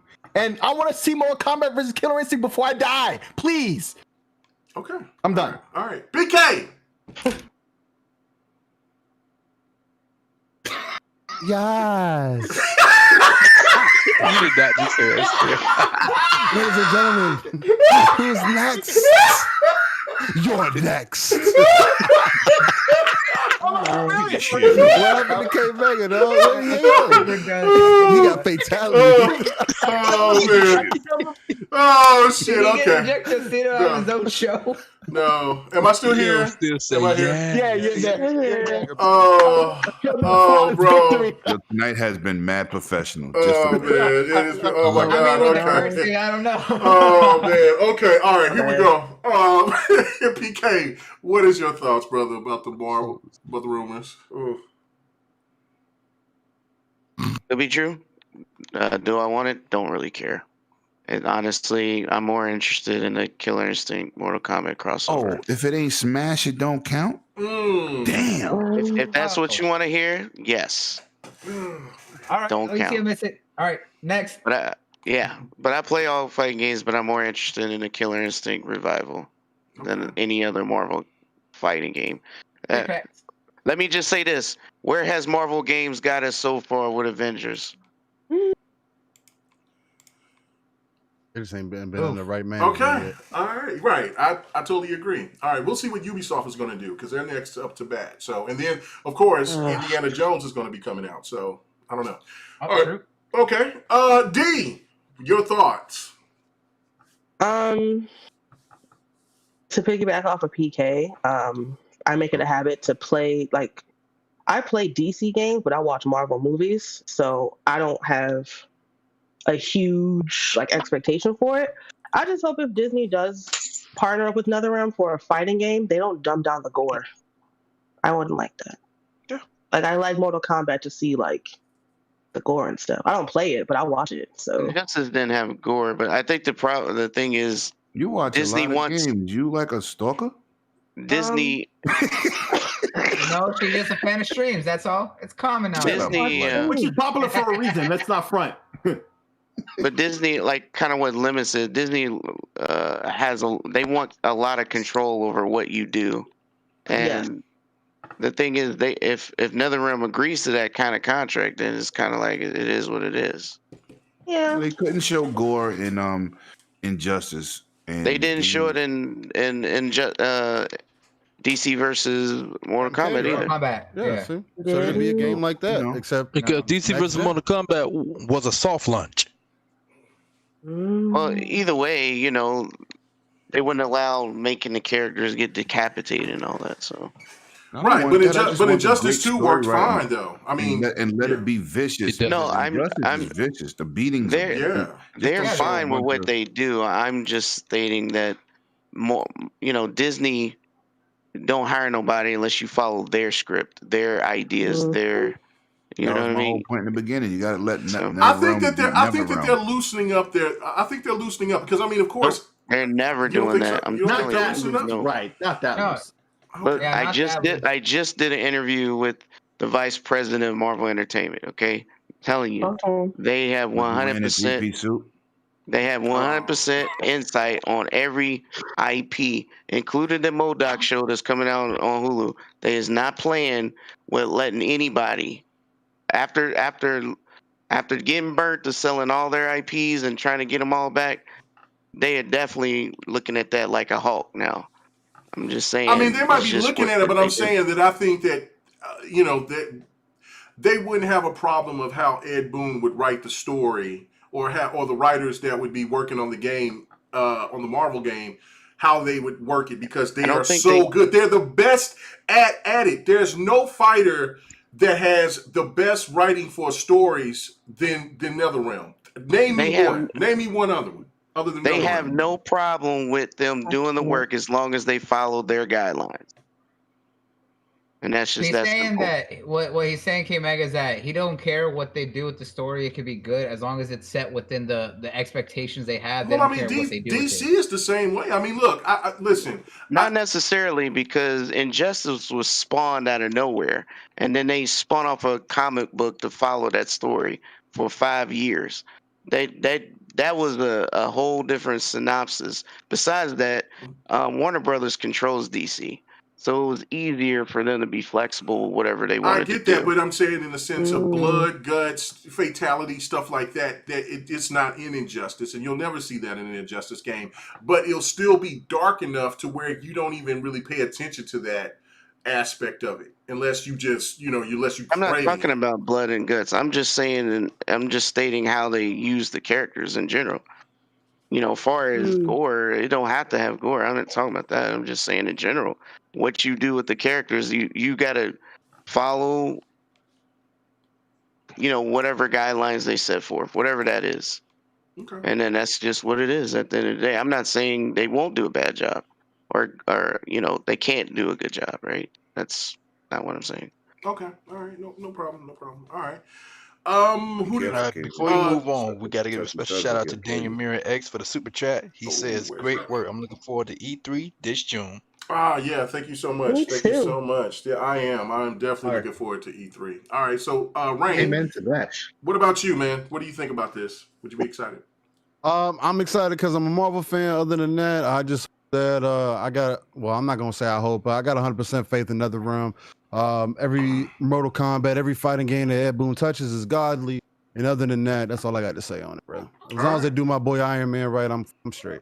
Cool. All right. I think that was everybody. So here we go. All right, let's get to this topic, and then because I definitely want to get to the last topic. I think that's that's just a fun topic just to talk about. Because if y'all read the stuff that chick said, that's going to be really funny. But anyway, let's get to this. Oh. All right. So is there a possibility? Okay, go ahead. Yeah. No, we're going to do this topic and then we'll get to that last one. Is there a possibility that Forza Horizon 5, Starfield, Halo will all drop within this year? We see that. Well, no, I'm just saying. Okay, we see Jazz post something, yesterday, and he was putting in all these different little emojis or whatever, and it was cool. And I was trying to figure out which one was the Cyclone, but then somebody told me that it was Ubisoft Plus. And so I'm like, oh, okay, I get that. But then there was the dragon with the question mark, and then Bloody and was saying that it was Dragon Quest. And then of course we all knew Halo Infinite. That's Dragon Quest. That's and then like Forza Horizon in Mexico. So do you think that these games have a possibility to all drop within this year? Can I go first? Yes, please. I can tell you without telling you how I know. Whoa. Okay, first off, don't do that. Don't do that. I can tell you without telling you. I tell you, I'm 100% sure there are 3 Microsoft in-house IPs dropping this year. 3. And you already know of one. One of them was stated to go on PlayStation, but that didn't happen. And it will come out 100% this year. Starfield thing. Just saying. And I'm in it at that. I'm nosy. Starfield, huh? So Starfield will actually not. Okay. Hey, you said it. KMEGA just keep trying to say it, huh? Hey, no, he said it. Okay. All right. That's your guess? That's my guess. Okay, so That's what your about? guess? Okay, so what about you, Still Rain? What do you think about this? Is it a possibility? Do you think all 3 of these games will drop? No, with all the evidence, again, like they say, man, where there's smoke, there's fire. There's too much evidence pointing to what Xbox is trying to do. We already know that most of these games, especially the 3 that we know of, whether it be Forza Motorsport, Forza Horizon, Halo Infinite, and Starfield, have all been pushed back at least by a year because of the pandemic or whatnot. So it only makes sense that if things collectively come together and there's no further issues, that they will release this game this fall, man. Well, by the fall, around that time, man. It's gonna be the perfect stocking stuffer. Go to the store, Target, Best Buy, Walmart, Amazon. Get your significant other or just yourself. Treat yourself nicely. Get you those 3 amazing titles. And just kick back and have yourself a good time. Yes, they coming. Okay, KMEGA, be ready. No, all right, okay. Bloody, what about you, brother? What do you think? I believe it. Forza Horizon sounds about right because it's been 2 years since Forza Horizon 2. 3 years. Mm-hmm. So yeah, it's about that time because they do every 2-3 years between Horizon because Horizon and Motorsport alternate releases every other year. Kind of like how Call of Duty comes out every year, but 1 year it's the Treyarch team, and then the other year is the Infinity Ward team, so they kind of go back and forth. So for Forza, I can see it. Halo, we already know that absolutely is coming. Like, that has to come because of the fact that just because of the optics of it. But I think that the extra year that 343 got with that game so far, I think that they're absolutely at the point where they're going to launch it this year. Starfield, there's been so many back and forth rumors on that, from how long it's been in development, who was in development for, and everything. I think that it might be coming this year. If anything, I think it might come at the tail end, like in December, probably right in January at the beginning of next year. But could it come in at this year? Probably. I think that it's a possibility. If not, it's going to launch early 2022, at least in January time. As for the other things, Ubisoft Plus possibly coming to Game Pass. I think that's absolutely going to happen. We didn't think that EA was going to come to Game Pass, and we've seen how that is and how that's kind of grown for them. As for the Dragon, I don't know. We know that there's talks of Dragon Quest. I don't know if it's going to be Dragon Quest 12. There's a lot of other possibilities that it could be, but I think that for right now, that one's kind of like the mystery outlier for me. But as for the main three, yeah, I would say that they're coming this year. That's pretty much on point. Okay, all right. Lemetheus from the Zeus. Y'all just keep forgetting that Forza Motorsport skipped out 2 years. They did. I don't see them dropping them. Motorsport's been longer than 2 years. It's been Right. So damn near it might 4 be 3. years. Might be. Yeah. But remember, they specifically pushed that for the next gen console. I don't think it's going to be Horizon. I think it's going to be Motorsport. See, I would agree with you, overdue. Lemon. They're overdue. I would agree with you, but the only reason that I think that it's Horizon is because if you go back to the last Forza Motorsport, the game looks better than Horizon does overall. And you can still use that. You can still use that design, put it in the new Horizon to keep it as a cross-gen title, just to keep, I guess, your typical consumer your base happy until you release your Motorsport specifically for that next gen, because that's not going to be a cross-gen title. Period. I wouldn't say it looks better than Motorsport because there's not really no competition for either one of them graphics. No, what the only reason I say that is because they could use that and they can use all the assets from Motorsport, put it from the recent Motorsport, put that in the new Horizon, and it would feel updated. You know what I mean? Because Motorsport doesn't play the same as Horizon does. No, and those cars, right? And the cars, I don't know if y'all have ever paid attention to it, but if you go to Horizon 4, then you go to Motorsport, what is it, 7? Oh yeah, no, they look completely different. Yeah. And if they were able to input that into the new Horizon, you could save face for a while and ride out that wave until your Motorsport, or if that's what they want to end up calling it. You know what I'm saying? Unless they call it Forza World, whatever. You can save face until Mexico. You do that. They're supposed to be in Mexico. Right, exactly. Yeah. And it's just kind of saving face because you know what I mean? You want to still serve your base, give them a newer game. Yeah, there hasn't been a Forza title. This is the easiest way we can get you something quickly. I don't want to say necessarily easy because we know that Turn 10 puts in the utmost work, so does Playground, into those titles. And I'm gonna show something else. I'm gonna express something else to y'all. Well, I think that's not the truth. No, Playground's working on something else right now. They don't got time to do Forza Horizon. Well, yeah, they're working. Y'all forgot about that? No, they got different teams though. No, they got different teams. They said that they had, so you think they're gonna take their premier title and split it up and give it partial help? Wrong. They said that they were hiring a second team for a new project. I guarantee you it ain't. I guarantee it won't be Forza 5. Okay. Horizon 5. I guarantee. Ooh, okay. We will see Motorsport at E3. I will guarantee, mon cher. No. I'm saying that I'm saying their main team is working on their Forza title, and then the second team that they were hiring for was the Fable team that they put together. You think that's going to get a 50-50 split too, huh?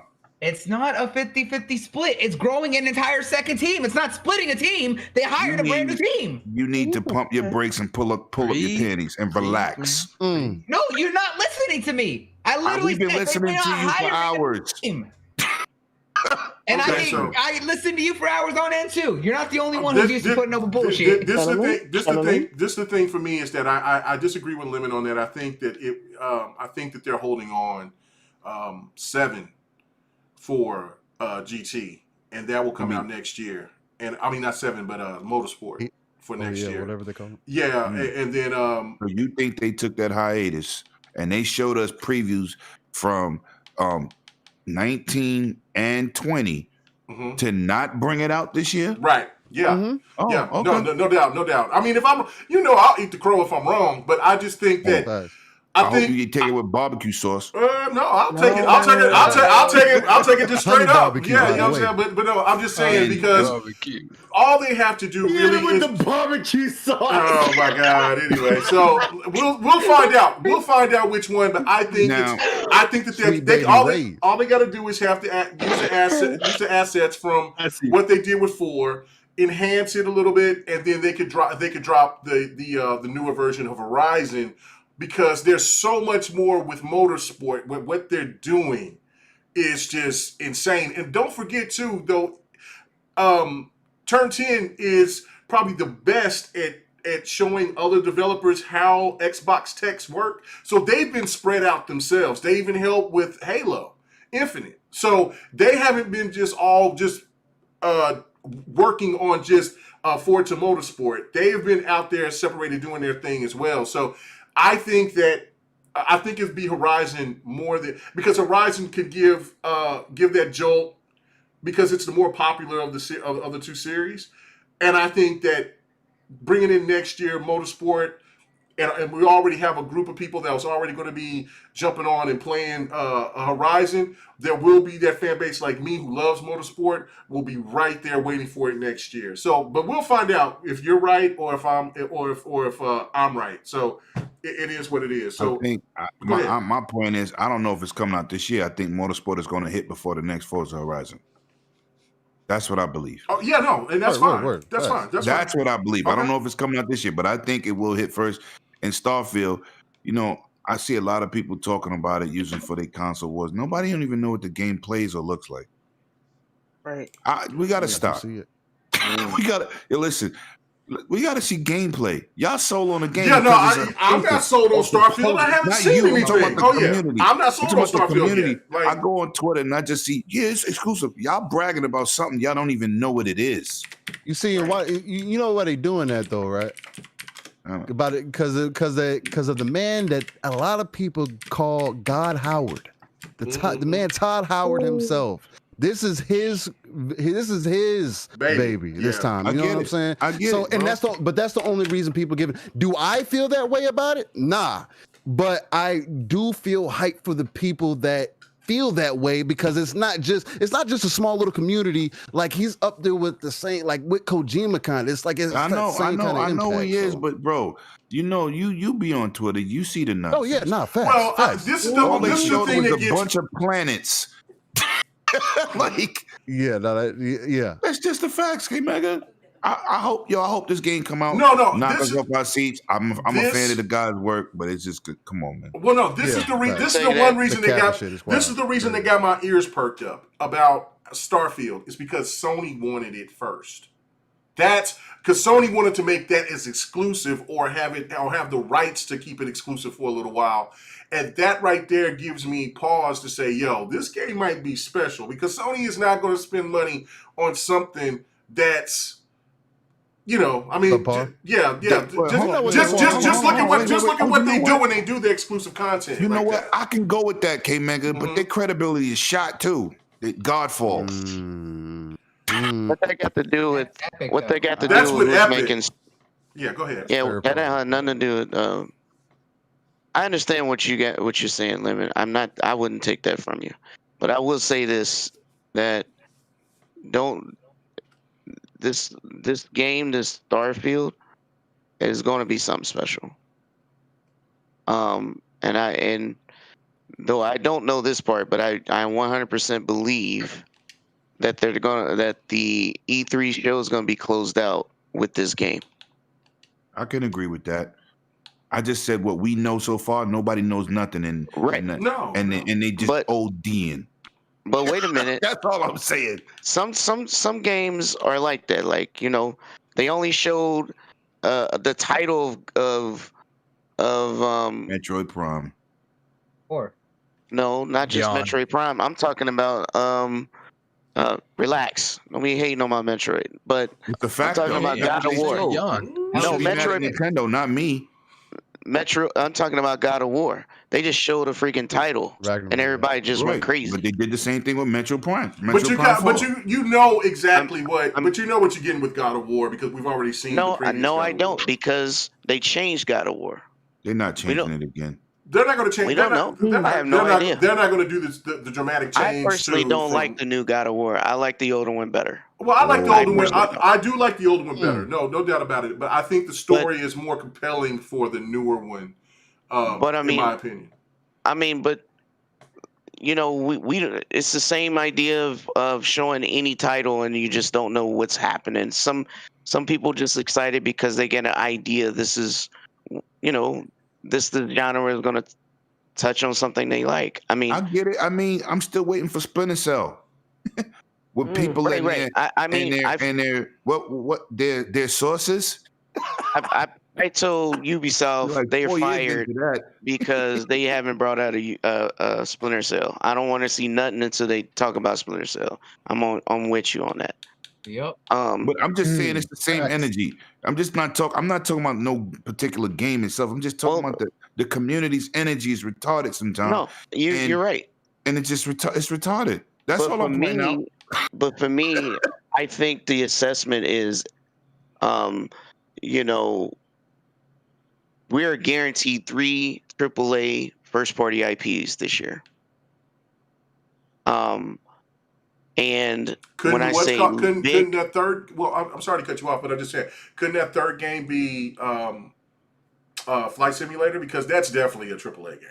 No, it's gonna be one of the Forzas. That's a AAA game too. It's gonna be one of the Forzas. I can't confirm which one. I don't remember what he said, but it's gonna be one of the Forzas. I don't remember which one though. And we already know Halo Infinite and Starfield. Now, it doesn't mean there's not other games coming out. I just don't know if they're quote unquote going to be at that biggest. They got something unannounced. Yeah, that people don't know that's coming out this year. Not just one thing. Right. They have 10 extra games that you have not even known existed is going to get announced. That's good. That's going to be amazing. Going to be real interesting. Yeah, I don't even know what they are, but I'm telling you, if they do that, then that's going to be seen before. Yeah, if they do the full. See, this will be the thing right here. If they bring out 4, or I should say 3 major exclusives, and Starfield is one of them, that is absolutely that's going to be the biggest year for Xbox. Because all these games is going to be coming up is going to be AAA. That's going to be the biggest Xbox lineup that we've seen probably since their launch of last gen. That's crazy. I put it this way: if you thought their show was, what was that biggest show where they had the most revealed console exclusives in one show? This one's going to top that one. This one's going to top that one. 2018 was a special E3, so I do think this time they're going to top. They're going to top that. Wow! Just think about that. All right. Do anybody else have anything they want to say about this? About I haven't went yet. So yeah, go ahead. Okay, back to your original question. It was 4 games you said. So well, no, I was saying Forza, Starfield, and Halo. Counted. Flight Simulator has that's 3 games. Yeah, I'm just saying 3 games because I had a whole metaphor. Well, no, but I did bring up Flight Simulator because that is due to come out this summer. Okay, so it was 4 games because I had a whole motif about 4 cards. KMEGA brought it up. Okay, it was 4. Okay, it was 4 games. Okay, because I had a whole motif. Okay, so yo, check it out. Oh, you saying 4 games, and we know Halo, a Forza game, either Horizon or Motorsport, right? There's debate about which, right? Horizon, Starfield, and Flight Simulator. Listen, 2 of those we know for a fact. 3 is highly likely. Is Microsoft that good to get all 4 aces? Well, God, look at the track record. I feel like, I'm telling you, it's guaranteed.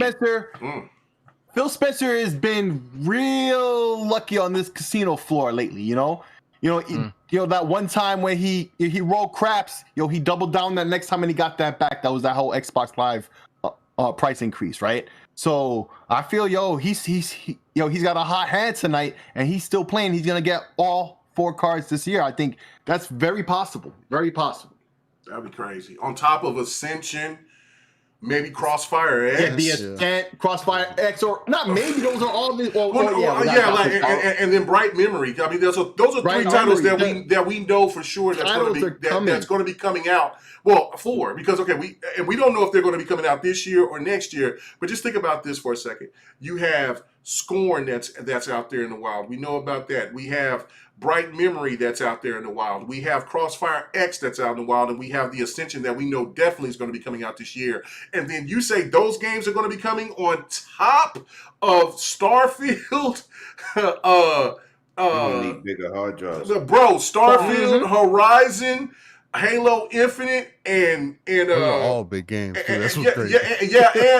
and fucking Flight Simulator, Right. bro. That's and then let's not forget about what they're gonna drop on Game Pass from third party. So what man, that would be so much overkill that I don't think that any stand could come out and say anything negative about Xbox if they decided to drop all that. But say something negative. They're still gonna say something negative about it. Don't even Of course. Don't even think. I know they will, but I'm just saying, but bro, that would be. Hang on, no, it don't matter. That would I was be like, insane. let's just get the fact in the head that people who hate are gonna hate no matter what. No matter what you show them, just get over it. The people who are excited are the ones who are going to be excited. Well, no, I know, but nobody will listen to them if that type of lineup is going to be introduced here in the next. Oh no, there's still going to be stupid people who listen to them.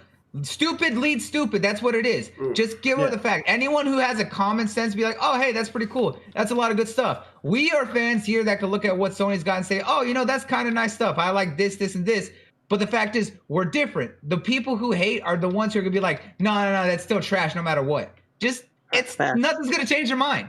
You know what changes my mind? You know what it is? What changes my mind with them? That block button. Yeah, and you know what it is? Yeah. It's like the Biggie song.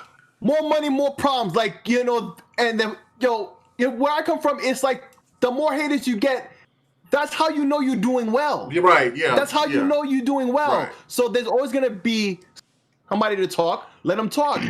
They talking about you, and they talking about you for good reason. You got titles. If those titles come out, let's just say that right here. If all those titles were able to come out, or even just the four titles the four AAA titles that we were just discussing, and then just like two of those smaller titles that will be coming in, that will be better than anything PlayStation offered us, and that's even the great year of the 2017, 2018 year that Sony had. Yeah, like that Sony couldn't even touch that. Like, there's nothing that they can do unless they have a fantastic 2022 dropping. But anyway, does anybody else have to say this? Because I want to definitely talk about this last topic before we get the hell out of here.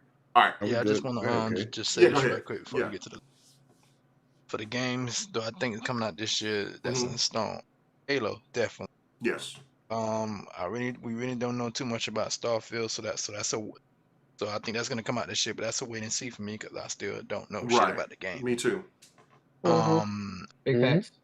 Flight Simulator, yes, hopefully. No, that is Crossfire already. Oh, guaranteed. But if Forza Horizon 5, nah, because every other month they still dropping content for Forza Horizon 4.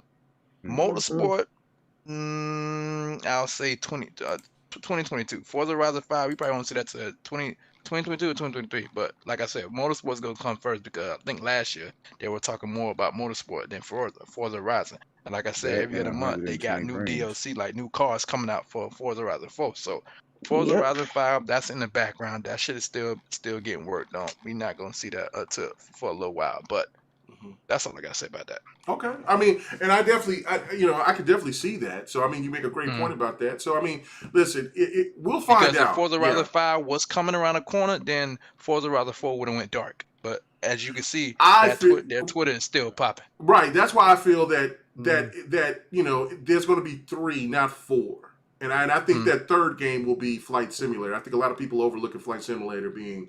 Flight Simulator is guaranteed. It's coming out. Yeah, that's what I'm saying. We already know it is. Yeah, right. That's So, what but I'm I don't know. But getting. PK said, listen, I can't wait. I mean, this is going to be very interesting to see. But anyway, let's go ahead and move on to the last topic. I really want to get in here. And D, you're going to be the first person I talk to this, and then Yobi after that. Get your thoughts about this. So, because, listen. All right, so... Returnal has been getting great reviews. It's been getting great reviews. Well, there was a reviewer that came out and just basically talked bad about the game. It said that the game was not likable, pretty much. She was not into the game. And of course, on top of that, she ain't talk bad. She went ham. She went ham on the game, right? She just basically said that. Hold on. Let me finish. And so, go ahead. And on top of that, she, within her point, she made it political by talking about, well, trans, it's like the Democratic Party and the Republican Party that say that they want to support transgen and they don't, and they're all frauds, pretty much. hell with it. The game sucks. Okay, so that, of course, when you say something bad about a PlayStation game or Xbox game, it goes both ways. Let's not get crazy here, but they attacked her and they went after her. So then she started blocking people. Well, then she also went to this point to say afterwards, you know what? Fuck y'all. I quit. I don't even care about this game shit like that. I'm done. So she quits on Twitter. Obviously, it says to me that this woman has some kind of issues that's going on out in the real world beyond her job, or maybe she just didn't like her job. I got not a lot, but I got some scrutiny back because I said this, and I want you guys to point on this and see if I'm right or wrong on this. But I said, look, if she gave the game higher ratings, but still said what she said about the politics, she wouldn't get as much hate as she did. That's what I said, and I meant that because I just look at it like, you know, there's a lot of gamers that claim that they don't like politics, they don't want to follow into it and all like that, and there would be people that would be like, man, what the hell are you talking about? Why are you even bringing politics into it? Because it was a little mushed up and crazy.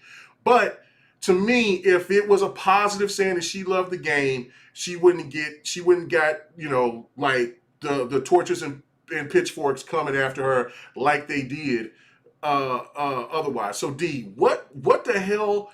I'm pretty sure that you've seen that. What the hell do you think about that? And do you think that I'm wrong on my thought process about the difference if it was, you know, if she gave a positive score? Well, well, what I will say is that I hadn't really heard of this person until like yesterday or so, last night or so. I just saw some rumblings on the Twitter. You know how it is. Mm-hmm. But once I kind of went down the rabbit hole, which I try not to do, I kind of saw what was going on. And this is kind of one of those instances where I just have multiple viewpoints. Mm-hmm. But I do agree that if the political aspect wasn't brought up, that was a WTF moment. Like what is this? Like, what are you talking about? You know what I'm saying? Mm-hmm. It's already hard being in the game industry, being, you know, a woman, having your views, because for some people, not all, their view and their perspective of what you're saying is already skewed. That's just what it is. They already have in the back of their mind, she knows what she's talking about. So to throw that monkey wrench in there out of nowhere for no reason, it didn't make any sense to me. And it's one of those things where, you know, you threw something out there and this is kind of the consequence. I don't know how else to really put it, to be honest. But like you said, I feel like if your reaction is, I mean, we block people, you know, just be blocking. But for the follow-up to be like, F this industry, F all y'all, it was just like, okay, there might be other things at play beyond just this review. Mm-hmm. But that's just me from the outside looking in. There could have been, you know, DMs of death threats. There could have been, you know, some things of that nature that weren't spoken on. So who knows what was going on? But I feel like my second point is I feel like these days that I wish people would kind of like free themselves from the shackles of other people's opinions. Like, I'm so tired of people just being like, oh, this person said this, therefore the game must be great. The game must be bad. You know what I'm saying? It's just like, reviews are really personal. And if somebody reviews the game for 60, that's how they found the game to be. Me personally, I don't look at reviewers. People that I'm cool with, people that have similar interests as me, people that I actually engage with, you know, the panel, the ladies of Grown Women Gaming, that kind of thing. People that I'm constantly interacting with, we have similar likes and dislikes. You know, I'm gonna go to the homies and be like, what did y'all think about it? You know, maybe I'll play it myself. But I just think it's kind of unfortunate that this was the outcome for a game that everybody else was saying was great. But I mean, I don't know. It was just, I feel like it was the pinnacle of just the toxicity that exists in this community and industry. And it's just really unfortunate. No, I don't think any of this had to happen. No. And I totally agree with you on that. And Verge, he says, keep going, KMEGA. get the hell out of here. No, bro. You know what I'm saying? We gotta keep it moving. But I really do appreciate it. I'm glad that you guys are entertained. Thank you guys so much for still sticking around, listening to our crazy asses. But before we get to somebody else, I do want to read a little bit more of what she said, because it got a lot of deeper. Because, of course, every time that I make a point about something, it's just like what you said. There's people that take it and then they make their own shit fest out of it. Like, I'm like, they'll even take certain words and make it like I didn't even say that. Like that's not even how it came out. But regardless, let me read some of this. She said there's a certain cohort of gamer that puts a particular violent and vulgulent emphasis on completing and platinuming games. And I promise you, not a single one of them has ever made a woman come.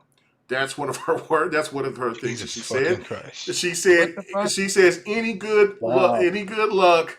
She says, anyways, good luck figuring out how to turn on your PS5, fuckers. Anyway, if the extent of your from the same chick? Same chick, yeah, because somebody was sent it to me. Isn't this the writer that's the transgender? Yes. Dia Laclina or something like that. I don't know how to say her last name. But So hold the on, person let me finish this. identifies as a woman. Yes, Oh, it's okay. transgender. Yeah. Damn. Okay, so then she says, anyways, if the extent of your putting in the work as a critic is getting all of the gameplay extended collectibles, you're not a critic. You're a chump who just got taken to town by a AAA game studio. Have fun with that. So, of course, like in her original thing that caused everybody to trip out was saying, no, when she said this, when she was quit, she says, no, you know what? I quit. Fuck this industry. Fuck everyone who let Colin Moriarty become a real voice in it. Fuck all the high-level game dudes who are friends with him. Fuck everyone who still rolls deep with Craig Miller. Fuck it all. Enjoy your AAA shit show. I'm out. Okay. Comeuppance. Like... Like, I agree with the Colin Moriarty part. I was like, I don't think he ever has really good opinions, but everyone else, like, girls left. like I said, that's deeper. That's deeper issues. Does any? Okay, PK, go ahead and say what you was going to say. I'm sorry, I was just wanted to finish asking questions for understanding. I didn't. Yeah, like that to me is one of the weirdest things about this is that, like, look, I know that, you know, when somebody goes on an outburst like that, usually they're not, there's some bad shit happening within their life. And listen, I mean, you still got to be a professional at all times. You just got to. I mean, certain people, and especially, you know, and I know a few transgender people, but not like, you know, maybe like Bloody would know or somebody like that. But I understand. It's just like, for the instance, and I don't like to do, and I don't like to do. No, I don't take that as a shot. No, don't. No. It still was funny. Yeah, shut up. But no, this is the thing. Oh my God. There's one of the shot. But this is the thing. The only thing out of it that I do not like is when, you know, gay people or transgender try to compare their lifestyle to, you know, people of color's race. It's a whole different dynamic. I was born this way, and I understand that there's people that's homosexual and things like that say that they were born that way. I get that. That's cool. That's your business. I don't care. I love everybody. But to me, is that you can conceal that a lot easier than I can my color. You know what I'm saying? Like, I can't conceal this shit. You know what I'm saying? So that's why when people say, when they do the comparisons, it's a little bit different. But again, it's go back to the point of being professional at all times. You might be mad. You might hate the fact that these crazy ass people will jump on you and tell you how they feel about you because of a fucking game. They have no life. You're absolutely right. But you still have to be professional, because at the end of the day, this is going to blackball you from anything. And you were one of the people that got in, that could write about games. And there's so many people of color and people of, you know, the transgender and, you know what I'm saying, of all of that wants to be in your spot. And what's that going to do in an industry that is predominantly more dominated by people by one particular race? they're going to look down on, they're going to judge other people that comes in and say, I don't know. I just hired somebody like that and it just kind of was fucked up. So I don't know. What do you guys think about that? I'm not trying to, take it over, but I just want you guys to give me your thoughts about this whole crazy ass situation. Mention me more. Yeah, here's what I want to say. Because at first he was asking each person individually, but I'll just take the time to go up.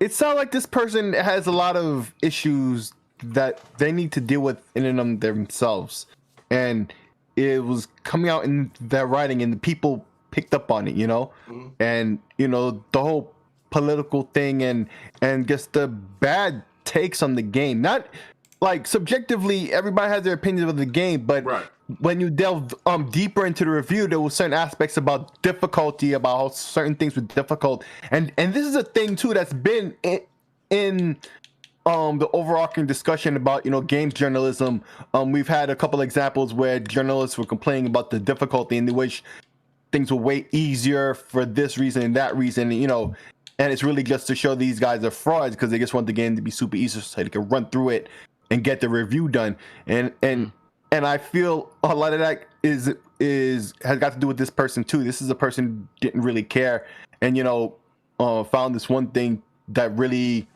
irked them, and they just based the whole review on it, and people picked up on that, and so and then the whole political thing at the end of the review and all that, it's like it's a whole cluster F of just it's too much. It was too much. Yeah, too much. Just and people and got it, and then just to go to show, where there's smoke, there's fire. Look at the aftermath. Look at all the tirade of crazy tweets this person put out. Like, nah, this person has issues, and it was coming out in their work, and it's just emblematic of a lot of other issues. This is things like I've sent you DMs with information about, the situation with Dr. Pizza, and certain management on certain popular web forums, and the whole undercurrent of groups that exist in there. You remember me? I sent you a lot of information about that. I don't know if you looked into it. Oh no. But that one situation, but there was that one situation with Dr. Pizza. He used to be on Ars Technica. And these were the groups of people who claim to be supporting, transgender and and gays and other marginalized groups, and people of color, things like that. That had a lot to do with the whole split between NeoGAF and what became Reset Era. And I don't want to bring that whole thing into it, other than to say that it's this whole other thing, and this person seemed to be in with that group of people who feel certain type of way, and I guess using this games industry to do and to further those causes, and this person just is a little loopy on top of all that. So it's not a good look. No, it's not a good look. And that's the thing to me is that, listen, I mean, Lemon and Slayer, they're in my Facebook. If you read some of the shit that I post on my Facebook, people might think that I have a political podcast, not a game podcast, because I'm heavy on politics. So I'm always shouting out some shit, just pissed off about something. But it's to me, but the thing of it is like you have to differentiate the two. Because even if you don't agree with somebody's political side of whatever, it's still the thing I think that a lot of problems is, and we see this in gaming, is that people don't have a proper discussion. It's always got to be somebody's got to be a fuck boy, or got to be something like this, or they got to deter from having a true, good, valuable conversation, and give valid points of why you feel like you're right, or why you feel like this person is wrong. It's all turned into hoopla and all this, and so that's to me is what made it so tragic for me, is that, listen, she has every right to not like the game. I mean, that's the whole point. Like, I mean, we see a lot of reviews that talk shit about plenty of Xbox games that I don't even care about what those reviewers say. They don't dictate how I play games or what I want to play. But there's so many people that follow behind it, and they think that it's the gospel. And this person right here had a voice to give a proper professional reasoning of why this game isn't for her. it may not be for other people. She fucked up the cause and made not only herself look bad, but also get the people that she's trying to represent looked at in a bad light as well. That's the thing. That's why, listen, and there was people that were saying, oh, you would never talk about politics. I said, you ain't listening to GRG then. You ain't listening to me, because I will be quick to say something and bring it up about whatever. I keep it respectful and professional, but I'm never afraid to talk about a hot take or a hot topic that might bring up race or religion or something like that. But it's in reason of keeping it respectful, but not going too deep into the rabbit hole, because of course, if you get too deep, then that's when shit gets out of hand. But I just think for her, it's unfortunate, because I could see that. And then there was somebody that asked me that said, oh, well, it wasn't about it was about the politics that she said. It wasn't about her not liking the game. I said, that's bullshit. Then they said, prove it. And I didn't even have to prove it, because within that same hour, those PlayStation dudes was jumping on Jeff Grubb because he didn't even say he didn't hate the game. He just said that it just, he gave some indication of why he didn't feel that the game should have, that a lot of people might not like the game, and they jumped on him. So again, people have to just start playing games and enjoying them. If you want to read reviews, you can read them, but stop letting that shit be the gospel, man. Anybody else have anything to say before we get the hell out of here about this? I have one last thing. Yes, please. So, to kind of piggyback off what you said, I wasn't aware, to be honest. I knew about the Democrat and Republican thing, the oppression Olympics, all that. I was not aware of the tweet that you just read and all the information, all the insulting. And that kind of got me hot. And the reason why I say that is, and y'all agree, because what's understood ain't got to be explained. In this world, regardless of industry, you have to give 110%. You have to be with 110% more professionalism. You have to assimilate. You have to go with the flow, do what you can, keep your head down, whatever it is, to get where you want to get to. For example, if I'm like, yo, I want to be able to write for, IGN, GameSpot, whoever the hell. I want to write for whoever because I have a passion for gaming and I want to have my voice heard. The path that I would take to get there and the path that this person has taken would be two separate paths. Absolutely. And to sit there and to drop all this, fuck y'all, fuck this, y'all can't touch y'all, whatever the hell, I could never do that and still have work. I guarantee you in a couple of months' time, this person won't have any problem finding something else, getting back in, doing anything gaming adjacent. Not a problem. However, if I did the same thing, or somebody who is similar to me had the same kind of background, whatever the hell, it would be going through hell. It would be going through just going through hoops. The screenshots would exist. All of that, I would be blocked, essentially. I would be blackballed to the most extreme. And it just kind of annoys me how it's just another example of how there's no self-aware, there doesn't have to be any discretion. I feel like a lot of times you have to kind of bite your tongue, do whatever. If you have your own platform, you're good, because people that relate to you and appreciate you are going to gravitate towards you regardless. And like y'all were saying previously, it's like, you're in this position kind of representing, but it could hurt other people down the line. But at the end of the day, she'll be fine.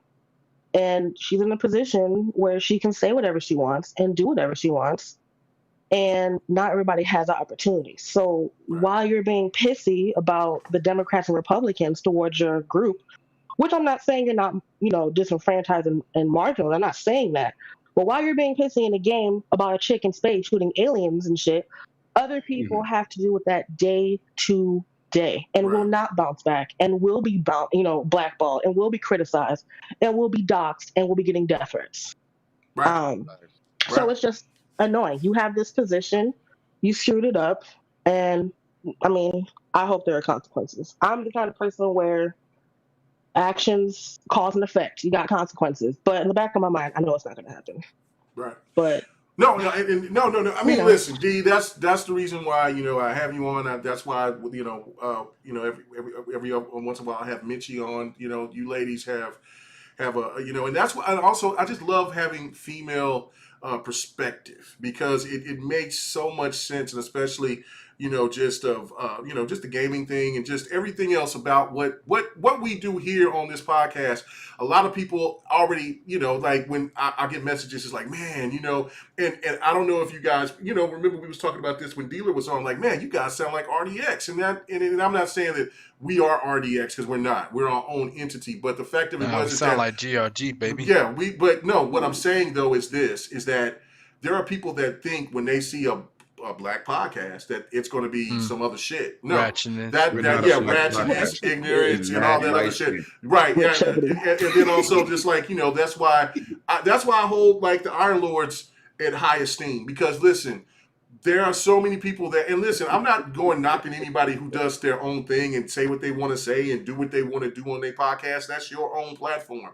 But here. We'll keep it professional. We'll do what we need to do, and then we'll bring the content that people ask for, and we will deliver it. We will not be bullshitting and try to throw the N-word every other sentence and all that bullshit. That's not how that's exactly from day one when I signed when I asked Delilah and them to come onto the podcast. It's still to this day. We have to have some kind of form of professionalism, and we will continue to do that. So. Thank you so much. We know how to articulate ourselves properly without being ignorant. Sometimes I can be country. That's okay. I can't say I'm a system. Oh yeah, and I'll forget some shit too if I got that liquor in my system. But anyway, let's go. Anyway. Man, when the liquor's in the system. We're about to get the hell out of here, guys. Thank you so much for hanging out with us. Let's go ahead and get to our guest. Man, as a guest, I was trying to reach out to you, but I got jumped on. You guys was over here throwing me under the bus because I'm over here trying to get my guests to talk more. People said they were annoyed because I kept asking him double the questions, double the fun. But regardless, you asked me double nothing. You asked me to say one. You're not a word. I agree. Yobi, where can they find you at, brother? Man, thank you so much for coming on here, man. Where can they find you? Man, listen, it's a pleasure, and plus, I know you try to get me to talk more, but we had a big panel, so I gotta give everyone a time to speak and get their 2 cents in. So it's all about the respect at the end of the day. You feel me? No doubt. But other than that, man, y'all can find me at DragonHeartYoby on Twitter, on Instagram, on Twitch, and on Twitter, man. Just Mr. Peace Love Life himself. Look out for my tweets. I posted a video earlier talking mad shit about beer, Mayher or Maha, talking about if you spend time watching gamers on Twitch, then it's a waste of time. Shut the fuck up. Eat a dick. You'll be all right. Whoa, damn. Whoa. Dude pissed me off. Let's go. He pissed me off. Like he's a fucking asshole. But you can find me on Twitter. I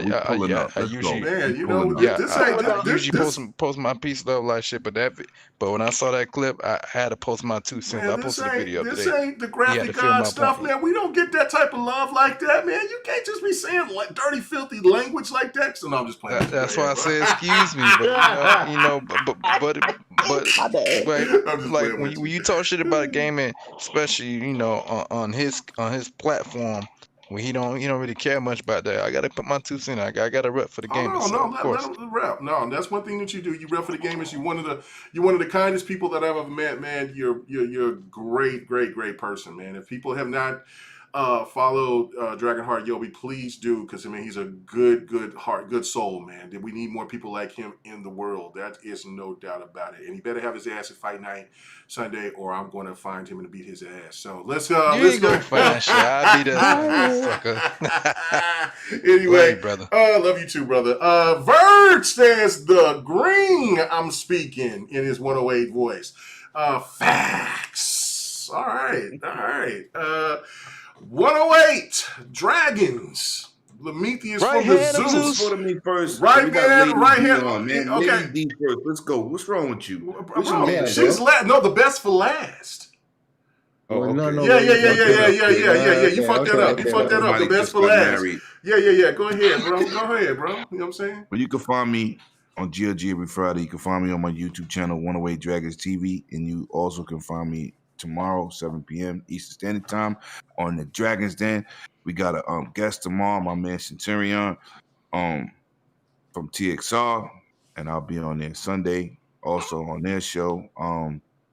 Yeah, man. Hit that like button, man. I think we need some more likes in here. Yeah. Oh yeah, hit that like button. Yeah, the like button works now. People hit that like button. Hit that like button. And Yobi, you my guy. Always a pleasure to have you. Great supporter. Great cool dude. Great to game with. Always got the positive love, views. Brother. And shout out to the panel, man. We did our thing again. You know what I'm saying? No doubt. And I'm glad y'all had me back. You know what I'm saying? I've been gone for a minute. You know what I'm saying? Well, yeah, you have been gone for a minute, but he's back. He's back until something else happens. Parties. You know what I'm saying?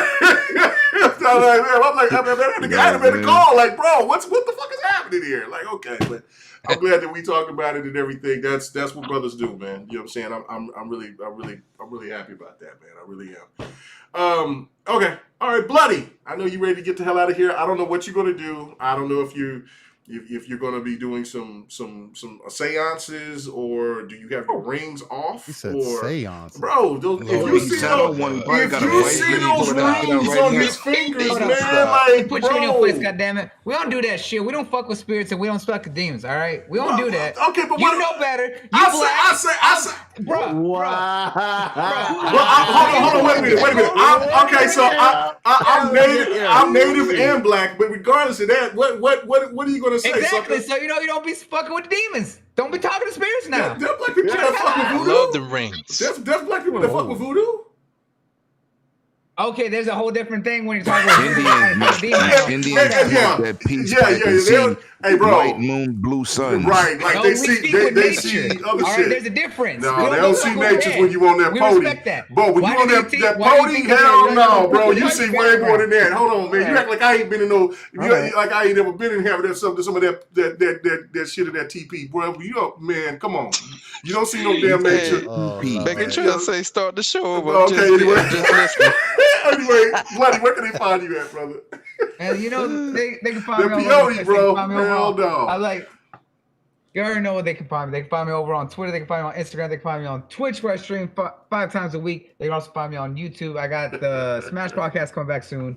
I stream every day from Tuesday to Saturday, 7 p.m. all the way to late in the morning. So if they want to check out that, I always do a variety of content. Make sure they do. And also, everyone wants to make sure that they check out all my social medias, because I am doing a giveaway. I am giving away the entire Yakuza collection on Xbox or on Steam, since it's the first time it is on both of those platforms. So if you want a chance to win 0 all the way to 6, you have your chance to do it. So make sure you go check that out as well. You forgot something. What's that? Also, make sure you check out the Dragon's Den podcast every Saturday. No. Because my girl. I'm talking about you gotta announce your 24-hour streams you be drinking. Oh man. Okay. Hey, that's basically any stream that is. Megatron, I always be drinking. Megatron is in the chat, man, brother. We can't restart the show, bro. You just need to come on to the show sometime, man, brother. You know what I'm saying? I saved a little bit of money, man, so I can pay you to have you on, bro. You know what I'm saying? I hope this $25 in nickels and dimes can help, brother. You know what I'm saying? I mean, that's all I got right now, man. I got that laundromat money. Yeah, I got that laundromat money. Yeah, right. Anyway, what's up? Nah, he's got that arcade money. That's all it is. Okay, I think GRG should be renamed to DRG, because she shut it down tonight. Oh, Bitch D, she's amazing. Like I get messages all the time about her. Like that's what. And then sometimes I'm like, I don't want to keep bugging her, because there's another project that I'm having her and Mishi on, and I think we got another person, but I need to try to find another lady. But she does so well. You know what I'm saying? I'm just like, I want people to keep hearing her, and so does Minchie, and I'm like, damn, so But yeah, no. So I just went I'm ahead and calling told now. her I'm yeah. calling now. D, Yeah. first lady of GRG. Let's go. Woo! Well, bless your heart. she can't be the first lady because we already had like two ladies that was Lady Infamous. Okay. Sorry. But this is the second generation. She's the first lady of the first generation. Of the second generation. She's the first lady. Shout of out the Lady first Infamous. generation. Yo, D, you know, if you pay me the same way, I could give you a You only shout got out. away with that DragonHeartYoby because you. Oh my God! Let's do these shout outs, man. See, I try to be on time. Here we go. We over here going along. Six Layer, where can we find you at, brother? Yo, first off, DragonHeartYoby, what's up? Thanks for coming out, bro. You know always my guy, loyal. bro. Hey, the homie, you always got me laughing when you scream out "Mama" at the right time. You almost made me spill my drink tonight. No,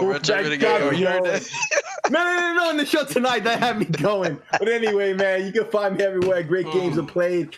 You can find me right here on GRG and Saturday nights on the Dragon's Den podcast. Come check us out tomorrow night. It's 7 p.m. Eastern. Idiots say what I said last week. Oh, Puff we don't know if we're going to have Dragon's Den tomorrow. He crazy.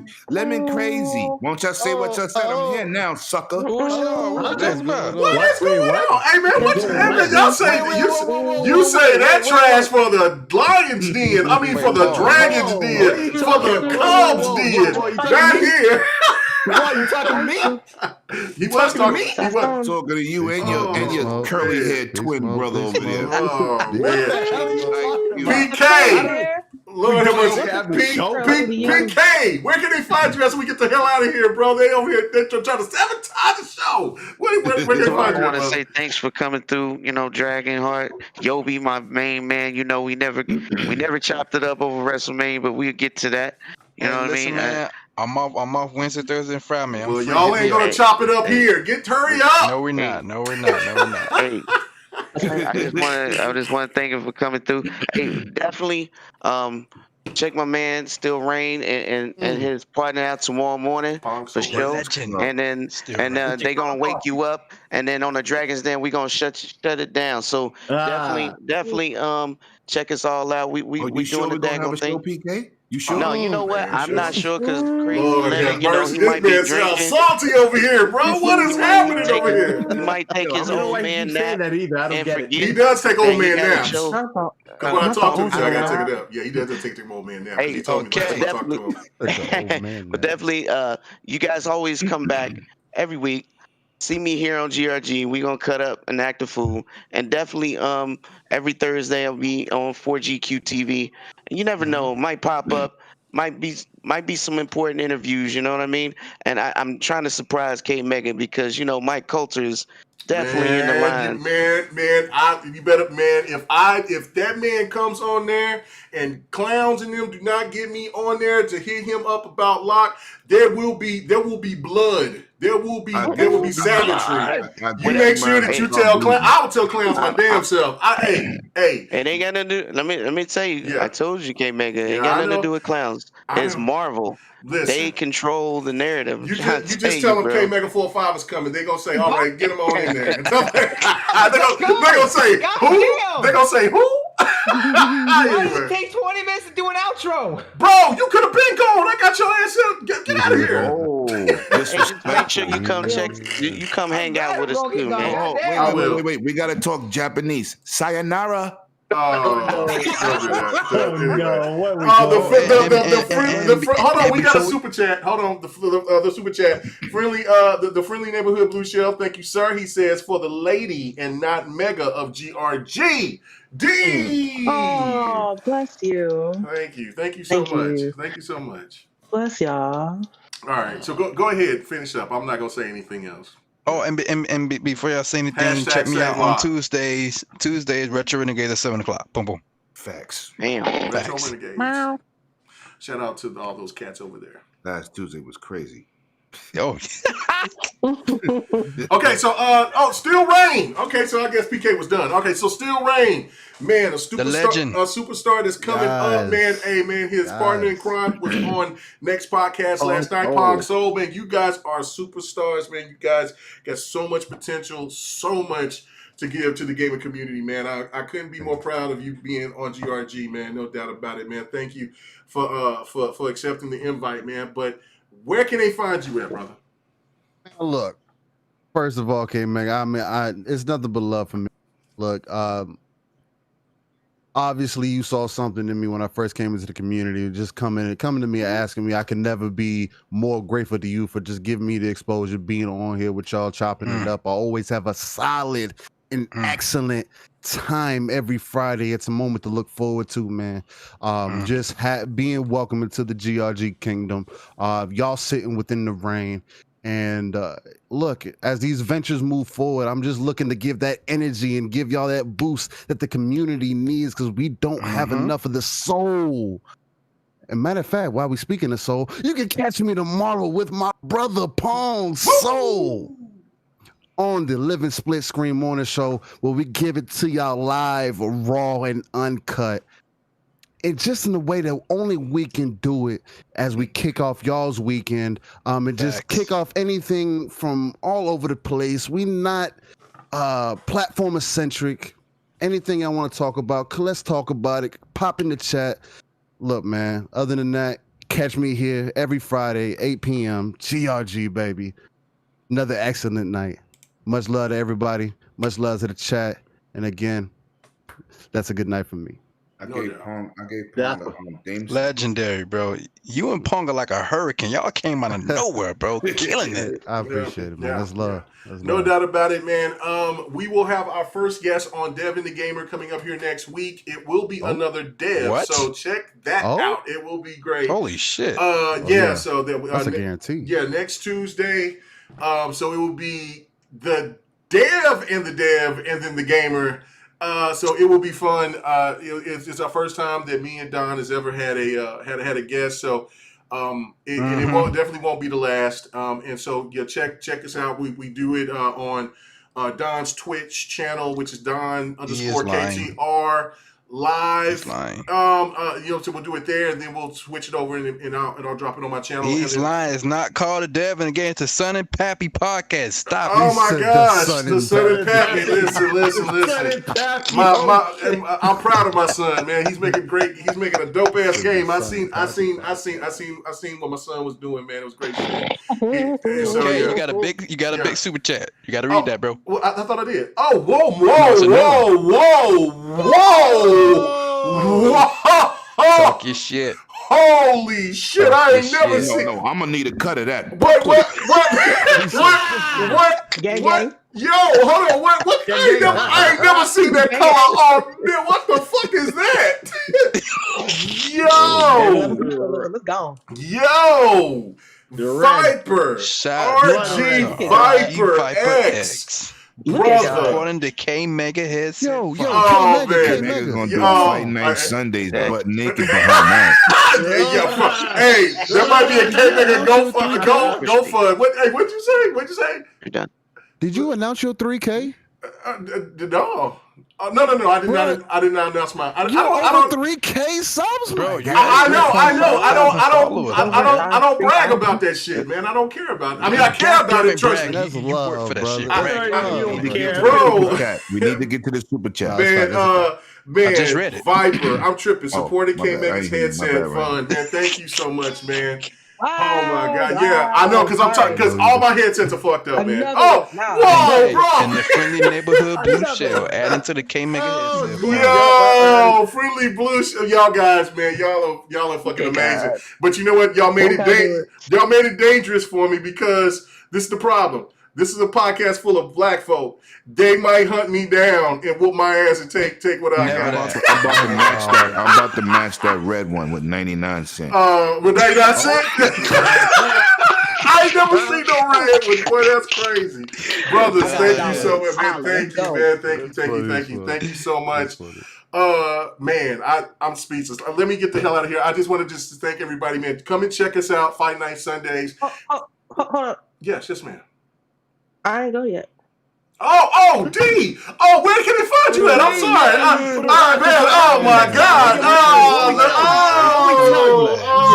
The best for last. Man hit 3,000 and forgot. Next time, I did not forget. I just didn't talk about it. Yes. Real quick, everybody. Hey, D, you see how money changed you real quick? Oh, man. Wow. Wow, D, please. Where can they find you at? I'm so sorry. I apologize. I'm an asshole. Where can they find you at, the great D, the first lady of the second generation of GRG, man? Where can they find you? Oh my lord, y'all are messy. Stop it. Anyway, so you can find me on YouTube. Quiet High. I am in the chat. I'm on YouTube with that stream. I'm also on Twitter at Genji's Mom, Discord, and I'm also on Xbox and PlayStation as Kirby Titan. And I just wanted to say that it is a huge honor and extremely humbling to be able to talk my shit with y'all. I really appreciate it. Like, thank you.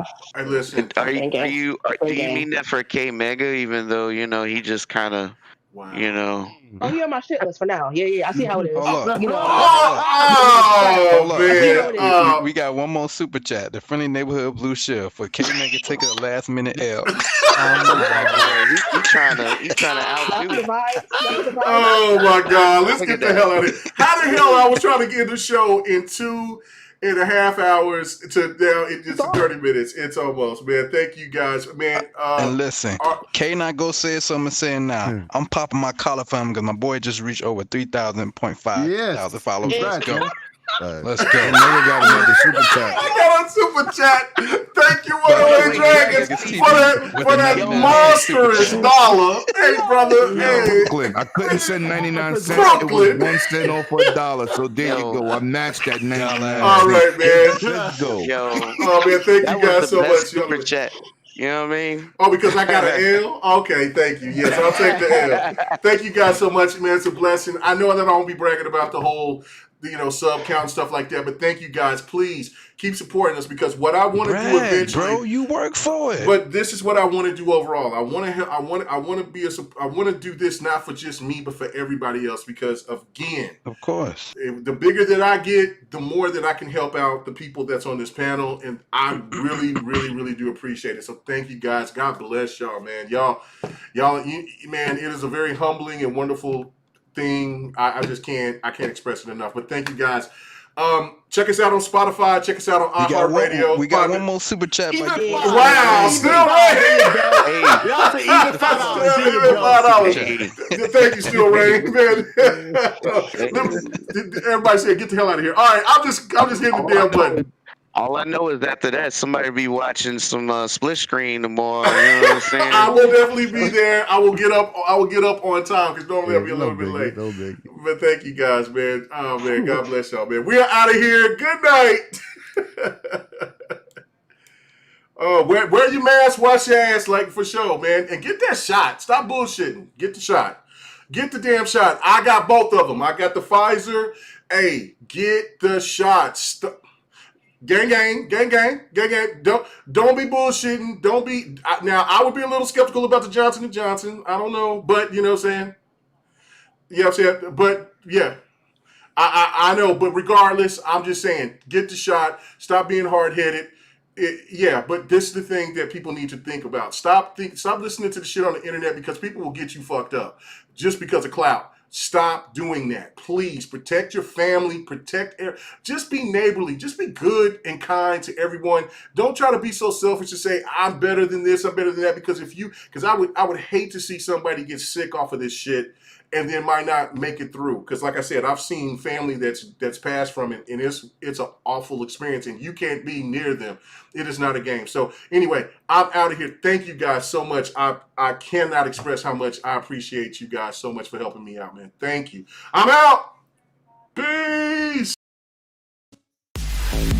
Hey, thanks for checking out the GRG podcast. All your gaming news and our special topic of the week. Make sure to join us every Friday night, 9:30 Eastern, 8:30 Central, and 6:30 Pacific. This was the GRG podcast.